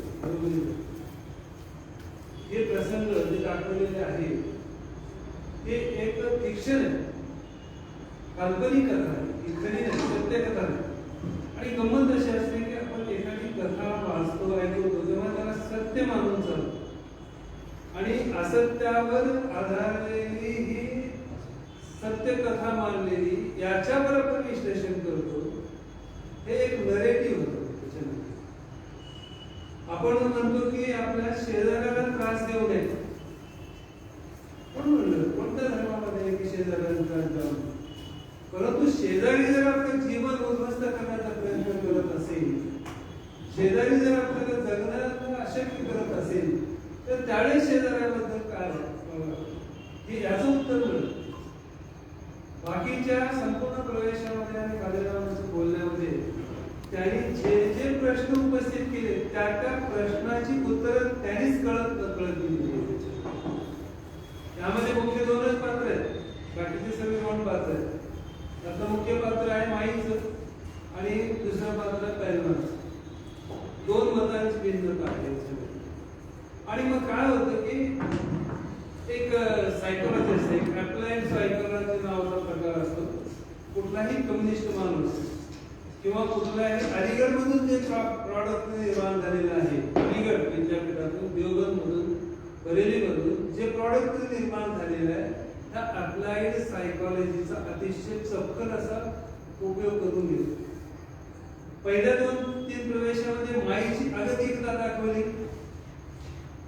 अगदी बरोबर आहे, आपल्या मनाला ठसलं की माई अगतिक आहे, परंतु ती लाहोर सोडण्यास तयार नाही, हे आपल्या मनाला ठसलं.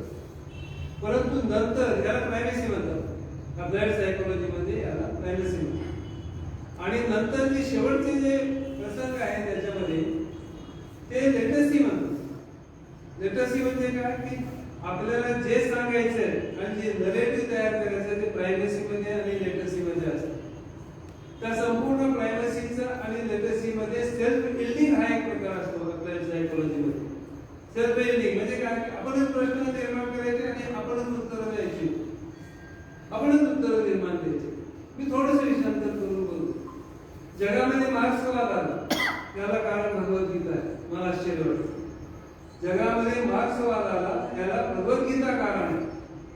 काय कारण आहे? मार्क्स जेव्हा BA फर्स्ट इयर सेकंड इयरला शिकत होता जर्मनीमध्ये त्यावेळेस त्यांचा गुरु हेगल होता.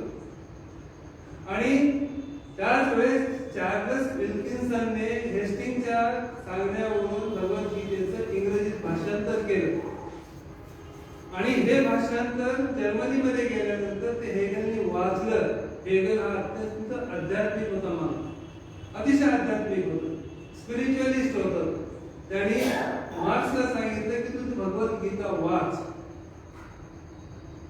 मार्क्सने ती भगवद्गीता वाचली आणि त्यानंतर त्या भगवद्गीतेचा मानवतावाद हा त्याने इतका आवडला मार्क्सला की त्याने मॅनिफेस्टो ऑफ कम्युनिझम नावाचं पहिलं पुस्तक लिहिलं ते जर्मनीमध्ये. ते पुस्तक मानवतावादी. मार्क्स म्हणत होते की फक्त हा जो मिडल क्लास आहे तो नष्ट करा. कॅपिटलिस्ट जो आहे आणि जो शोषक आणि शोषित आहे हा दोनच वर्ग राहतील.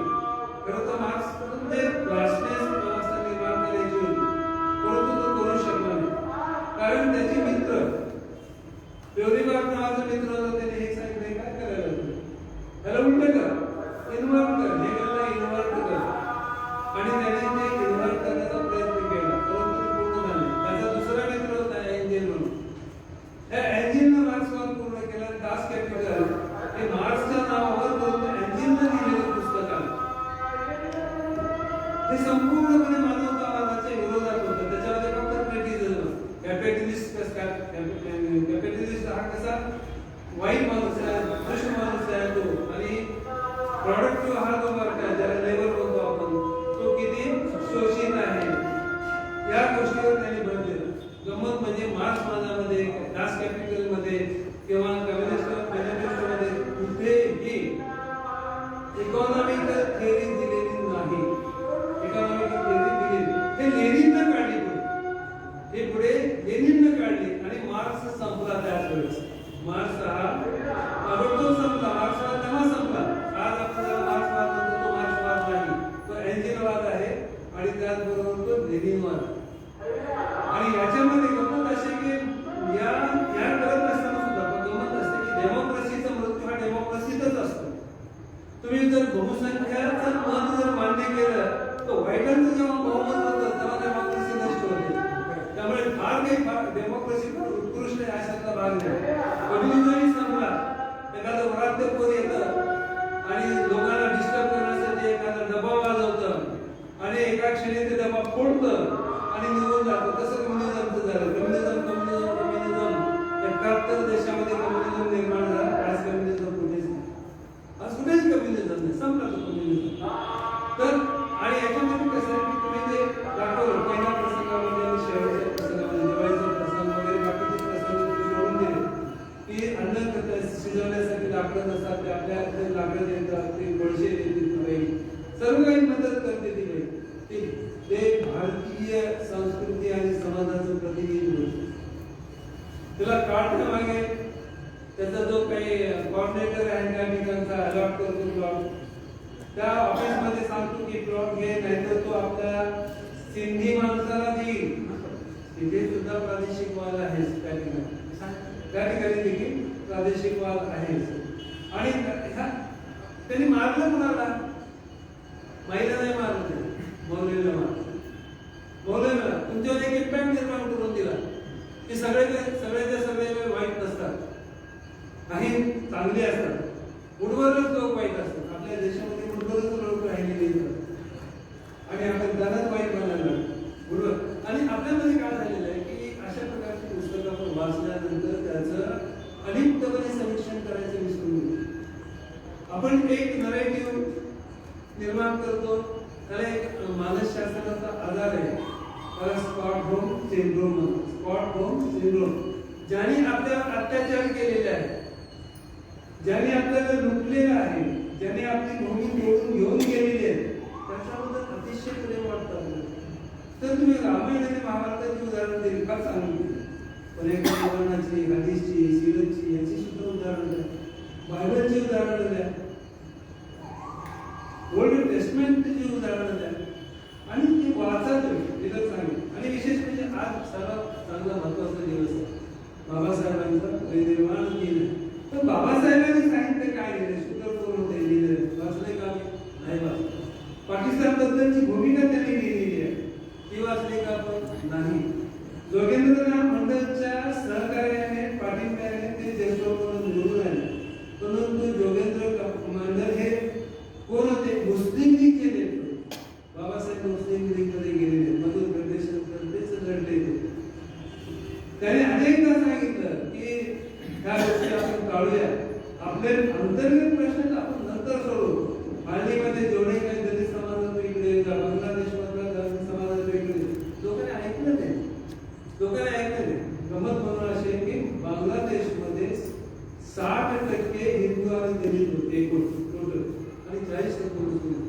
परंतु 35% तरी हा जोगेंद्र मंडळाच्या सांगण्यावरून मुस्लिम लीग बरोबर गेला, बांगलादेश निर्माण झाला आणि आज बांगलादेशमध्ये एकही जात शिल्लक नाही.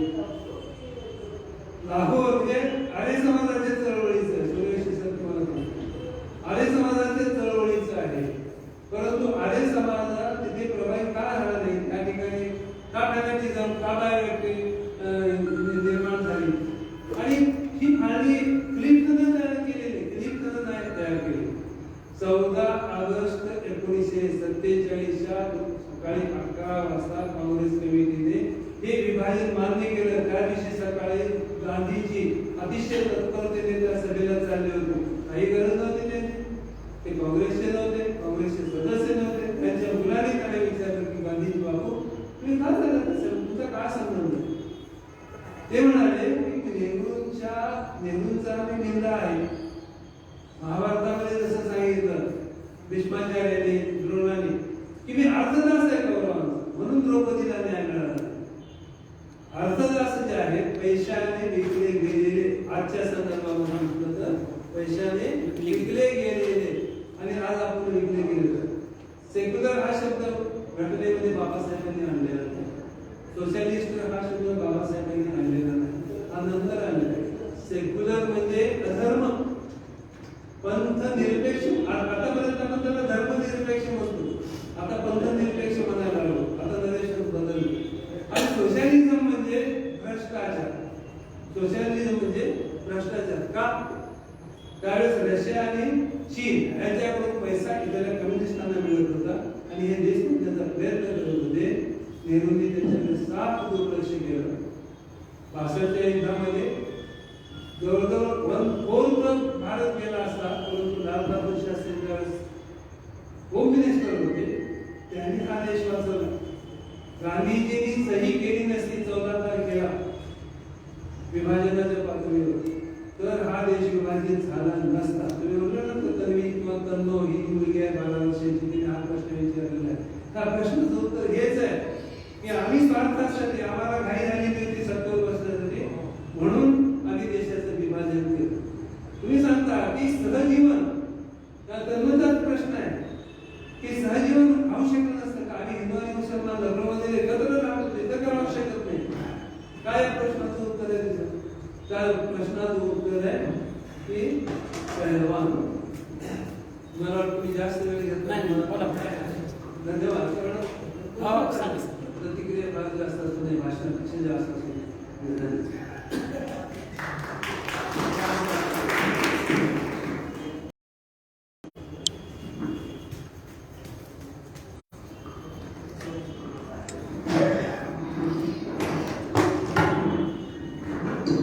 खूप खूप धन्यवाद सर. म्हणजे माहितीला पूरक माहिती किंवा माहितीमध्ये राहिलेला अंश जागा करून देणं, अशा पद्धतीनं धोणे सरांनी या ठिकाणी केलेलं आहे. धन्यवाद. आज डॉक्टर बाबासाहेबांचा महापरिनिर्वाण दिन आणि त्यांचा विचार सामाजिक बंधुता, एकता, समानता या सगळ्या गोष्टी विचारानं आज या ठिकाणी साधल्या गेल्या असं मला वाटतं. आणि या निमित्तानं आपल्या या वाचक समाजाच्या रूढी परंपरेनुसार या कार्यक्रमाला उपस्थित राहणाऱ्यांना आपण जन्मदिनाची ग्रंथभेट देतो. पण डिसेंबर महिना बहुतेक माणूस कमी जन्मण्याचा, निसर्गाचा नाही परंतु गुरुजीने घातलेला असो. पण आदरणीय VS कुलकर्णी सर यांचा जन्मदिन याच महिन्यात उद्याच्या 11 तारखेचा आहे. वाचक समाजामध्ये डॉक्टर सुधाकर देशमुख असतील, रमेश अंबरखाने अण्णा असतील किंवा तत्समानी मान्यवरांनी एक पायंडा पाडायचा ठरवलेला होता. तो पायंडा मध्ये भागी थोडासा खंडित झाला. मी VS कुलकर्णी यांना याच्या वाचक दिन, त्यांच्या जन्मदिनाच्या निमित्तानं त्याला पुनर्जीवित करायचा प्रयत्न करतोय. त्यांना आम्ही जन्मदिनाची भेट तर देणार आहोतच, पण डॉक्टर सुधाकर देशमुख यांनी घातलेला पायंडा होता आपला जन्मदिन आहे, तर आपण कुणाला ते दिलं पाहिजे, कुणाचा आपण न घेता. आम्ही आमचा जन्मदिन आम्ही साजरा करावा करतो भेट देऊन, पण तुमच्याकडनं मला घ्यायची इच्छा आहे की आपण यानंतरच्या तिसऱ्या सोमवारी 20 डिसेंबरला, याच महिन्यात, ज्या महिन्यात तुम्ही जन्मला त्याच महिन्यात आपण याच वाचन समाजामध्ये संवाद साधावा अशी विनंती करतोय. आणि आपल्याला जन्मदिनची भेट स्वीकारण्यासाठी पाचारण करतोय. आपल्यासाठी मंडल आयोग हे नारायण गडकर यांनी लिहिलेलं ओबीसीच्या हक्काचं हे मंडल आयोग हे पुस्तक आपल्याला भेट देण्यासाठी मी स्वतः लेखक नारायण गडकर या ठिकाणी उपस्थित विनंती करतोय की आपल्या शुभ हस्ते वीएस कुलकर्णी यांना हे मंडल आयोग हा ग्रंथ आपण भेट द्यावा. आणि पुन्हा एकदा 20 तारखेला आपण संवाद साधावा या अपेक्षेसह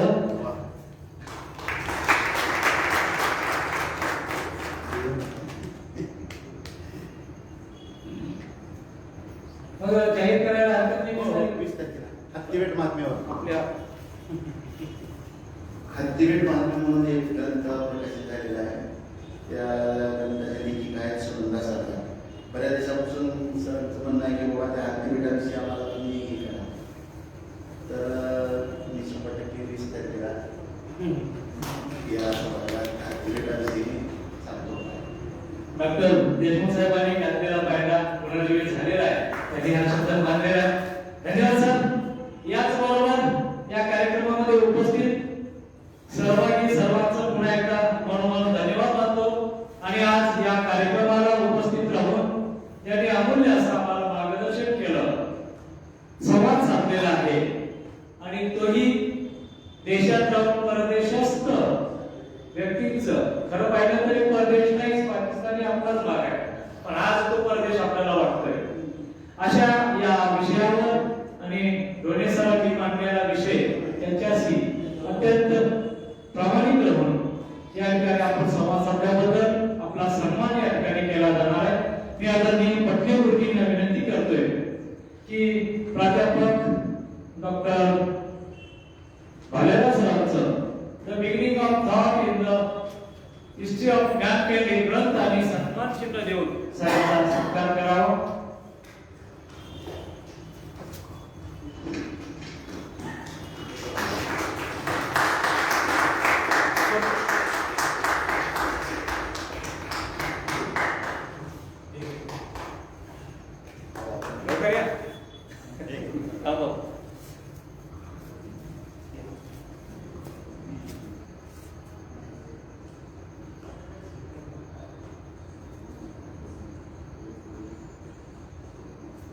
धन्यवाद. यानंतर आजच्या या कार्यक्रमाचं अध्यक्षस्थान ज्यांनी आमच्या विनंतीला मान देऊन भूषवलं ते माझे गुरुवारी आदरणीय सोमवंशी सर यांचाही सन्मान या ठिकाणी केला जाणार आहे. तर या ठिकाणी मी आदरणीय प्रतिभाताई मुळे आमच्या या वाचक समाजाच्या संयोजक यांना विनंती करतोय की आपण मनाला भावलेली माणसं ही साहित्य कृती देऊन अध्यक्षस्थान भूषवल्याबद्दल सोमवंशी सरांचा सन्मान करावा. प्रतिभाताई मुळे या वाचक समाजाच्या संयोजिका, धन्यवाद. यानंतर मी आदरणीय सोमवंशी सरांना विनंती करतोय की आपण अध्यक्षीय समारोप याची गरज आहे का? काही मला वाटतं संख्या कमी आहे, त्यामुळे माझं बोलणं ऐकू येते का? कारण याच्यात आवाज घुमतो, त्यामुळे स्पष्ट ऐकू येत नाही. ऐकू येते का शेवटच्या माणसाला?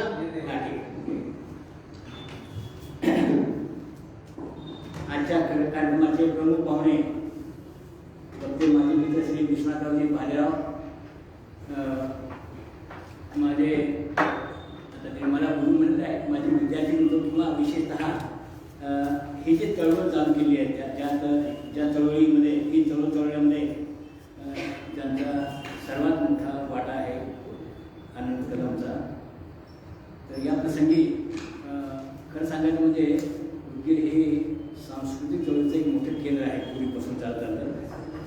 परंतु ह्या भ्रमणध्वनी आणि हे काय टीव्ही या दोन गोष्टींच्या प्रवेशामुळे वाचन संस्कृती ही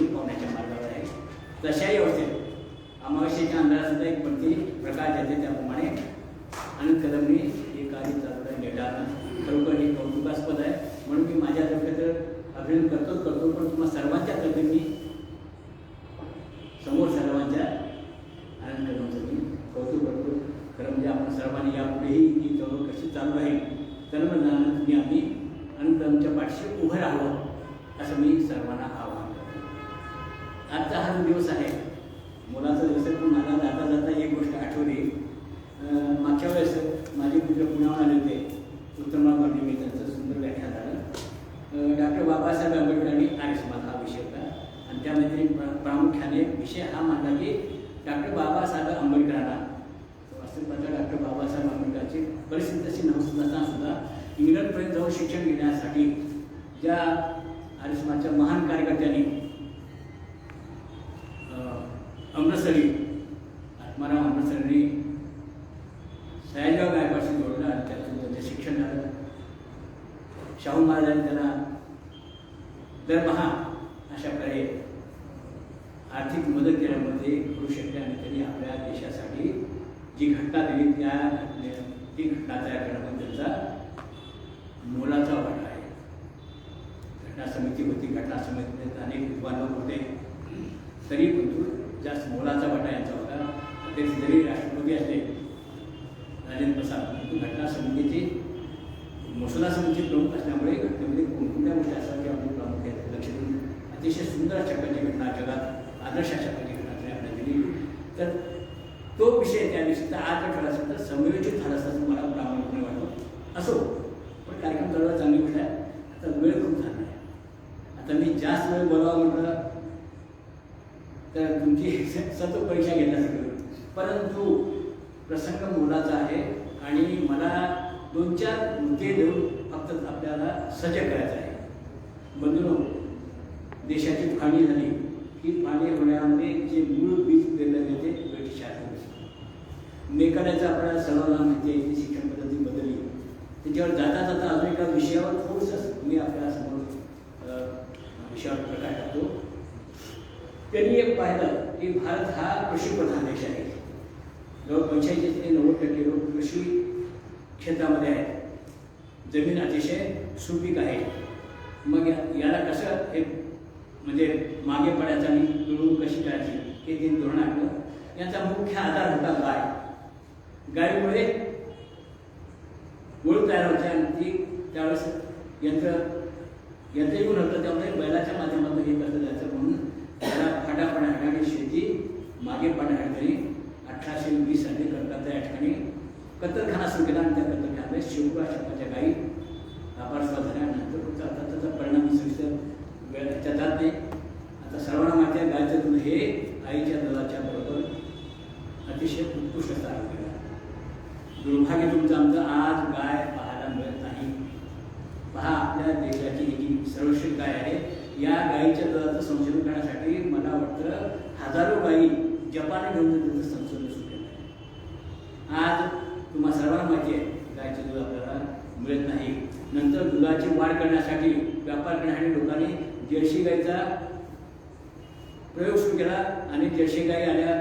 परंतु दुर्भाग्याने त्या जर्सी गायीच्या दुधामुळे कॅन्सर आणि साखरेची बिमारी सुरू झाल्यामुळे जनता परेशान झाली. संशोधन हे समोर आलं, त्यामुळे जर्सी गायीचे मागे पडलं. परंतु आज आपल्या दूध मिळते हे याचं मूळ कारण ब्रिटिशांनी ही लावणी ही दुष्ट अशा पहिल्यावर आहे. दुसरा भाग, आज भारत आणि पाकिस्तान ही जी हा जो विषय बोलतात तो विषय सविस्तर ते मांडला मी त्यात सफल जाते. भारत आणि पाकिस्तानची फाळणी झाली. ही फाळणी होताना महात्मा गांधींनी समजा कठोर भूमिका घेतली असती, जिनाने पाकिस्तान म्हणजे मुस्लिमासाठी मागितलं, तेव्हा त्यांनी म्हटलं असतं समजा तुम्हाला मुस्लिमासाठी पाकिस्तान पाहिजे ना, मग पाकिस्तानमध्ये सगळे हिंदू आमच्या भारतात पाठवा, सगळे मुस्लिम तुम्ही पाकिस्तानमध्ये घेऊन जा. ही गोष्ट शक्य नव्हती. परंतु ही जर गट घातली असेल तर घोडा पडला असताना 15 वर्षांशी आपल्याला भारत देश स्वतंत्र झाला. स्वतंत्र होताना जी फाळणी झाली ती फाळणी रोखली गेली असते असं माझं स्वतःचं मत आहे. आणि दुर्भाग्य तुमचं आमचा आज आमच्यासाठी काश्मीरचा प्रश्न देशासाठी अतिशय दुःखीचा प्रश्न बनला आहे. आज मुस्लिम हे आपल्या भारतामध्ये संख्येने वाढत जात आहेत. इतिहास सांगतो आपल्याला एक उदाहरण सांगतो मी रोहिंग्या मुस्लिमचं. ब्रह्मदेशमध्ये बौद्ध लोकांचं प्रभुत्व आहे. त्या ठिकाणी मुस्लिमांनी त्या लोकांना त्रास द्यायला सुरुवात केल्यामुळे तिथल्या धर्मगुरूंनी त्यांनी एक जाहीर केलं. जसं त्यांचं 786 काहीतरी क्रमांक आहे ना, तसं त्यांनी 699 क्रमांक सुरू केला. सगळ्या दुकानावर, सगळ्या मंदिरावर, सगळ्या ठिकाणी तो क्रमांक लावायला लागला. आणि मुस्लिमांच्या कुठल्याही दुकानावर जायचं जिथं 600 लोकांना प्रमाण तिथंच विकत घ्यायचं साहित्य अशा प्रकारच्या लोकांच्यावरती बहिष्कार टाकल्यामुळे सगळे रोहिंग्या मुस्लिमान आपल्या आसाममध्ये येऊन राहिले हे आम्ही मागच्या वर्षी 2-3 वर्षापूर्वी आपण ऐकलं आणि त्या ठिकाणच्या सगळ्या मजिदी ओस पडल्या, लाखो रुपये खर्च केलेल्या मुस्लिम ओस पडले. म्हणजे हे त्यांनी शस्त्र जे उपलब्ध ते अतिशय महत्त्वाचं शस्त्र आहे. जाता जाता तुम्ही म्हणाल तुम्ही 1971 साली बांगलादेशची निर्मिती झाली. पश्चिम पाकिस्तानमधून वेगळं होण्यासाठी बांगलादेशाच्या या विभागणीसाठी भारतानं फार मोठी भूमिका घेतली. इंदिरा गांधींनी कणखर भूमिका घेतल्यामुळे हा देश स्वतंत्र झाला. परंतु मागच्या दशकाच्या वेळेस आपण सगळ्या बातम्या ऐकल्या तिथल्या हिंदूंच्यावरती ज्या म्हणजे मंदिरं जी होती त्या मंदिरावरती त्या लोकांनी हल्ला केला आणि हिंदूंना सोडून करू शकतो. ही मुस्लिमांची वृत्ती आहे. आज आपण पाहतोय अफगाणिस्तानमध्ये आज अनेक सिनेमागृह आणि जे संगीताशी संबंधित साहित्य सगळे ते लोक नष्ट केले आहेत. ही त्यांची वृत्ती आहे आणि ही आपल्या देशामध्ये निर्माण होऊ शकते. आपल्या आपल्या हैदराबाद मुक्ती संग्रामामध्ये काशी नदीने जसा होता त्या काळामध्ये त्या निजामाला भडकवणारा तसा आज ओबीसी काशी नदी निर्माण झाला आहे. तर या बाबतीमध्ये आपण सतर्क राहायला पाहिजे आणि आपणही सजग राहून आपला देश कसा अबाधित राहील, आपली माणुसकी जशी कायम टिकेल, वेद उपन्यासांचे जे विचार आहेत ते विचार आपल्या देशामध्ये कायम राहावेत. आम्ही या देशाचे वंशज आहोत. आम्ही या देशाच्या संरक्षणासाठी आपण प्राणावर आपण लढलं पाहिजे. ही माझी या ठिकाणची भूमिका आहे. विषय जरी सविस्तर असला तरी परंतु मी संक्षेपपणे आपल्यासमोर हा विषय मांडण्यात तसं तर खूप होता तर परंतु आता वेळ खूप झाली आहे. तुम्हालाही कंटाळा असेल म्हणून मी सर्वांची क्षमा मागून आपल्याला आहे. धन्यवाद.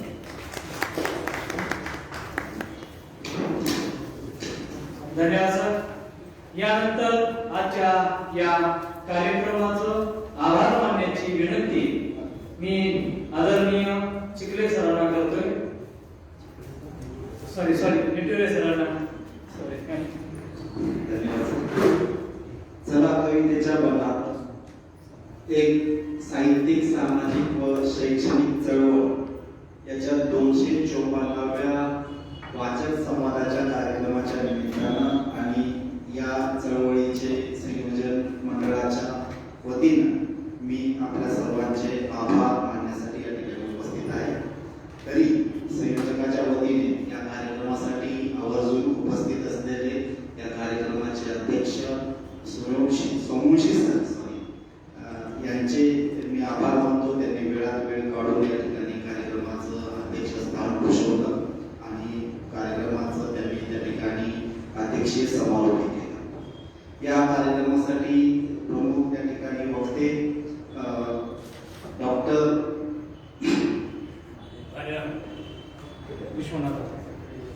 डॉक्टर भालेराव सर यांनी अतिशय एक मार्मिक असा विषय घेऊन ज्या घटनेची त्यांनी पार्श्वभूमी सांगितली आणि त्या पार्श्वभूमीमध्ये एक भारतीय व्यक्ती पाकिस्तानमध्ये न जाता एक फिक्शनच्या माध्यमातून त्यांनी एक आपल्या डोळ्यापुढे तिथल्या संस्कृतीचा आणि तिथल्या जमिनीचा, तिथल्या त्या ठिकाणी जडणघडणीचा जो काही एक इतिवृत्तांत या ठिकाणी त्याचं समालोचन केलं आणि ते अतिशय मार्मिक होतं, मानवतावादी होतं, माणुसकीच्या दृष्टीतून विचार करणारं होतं.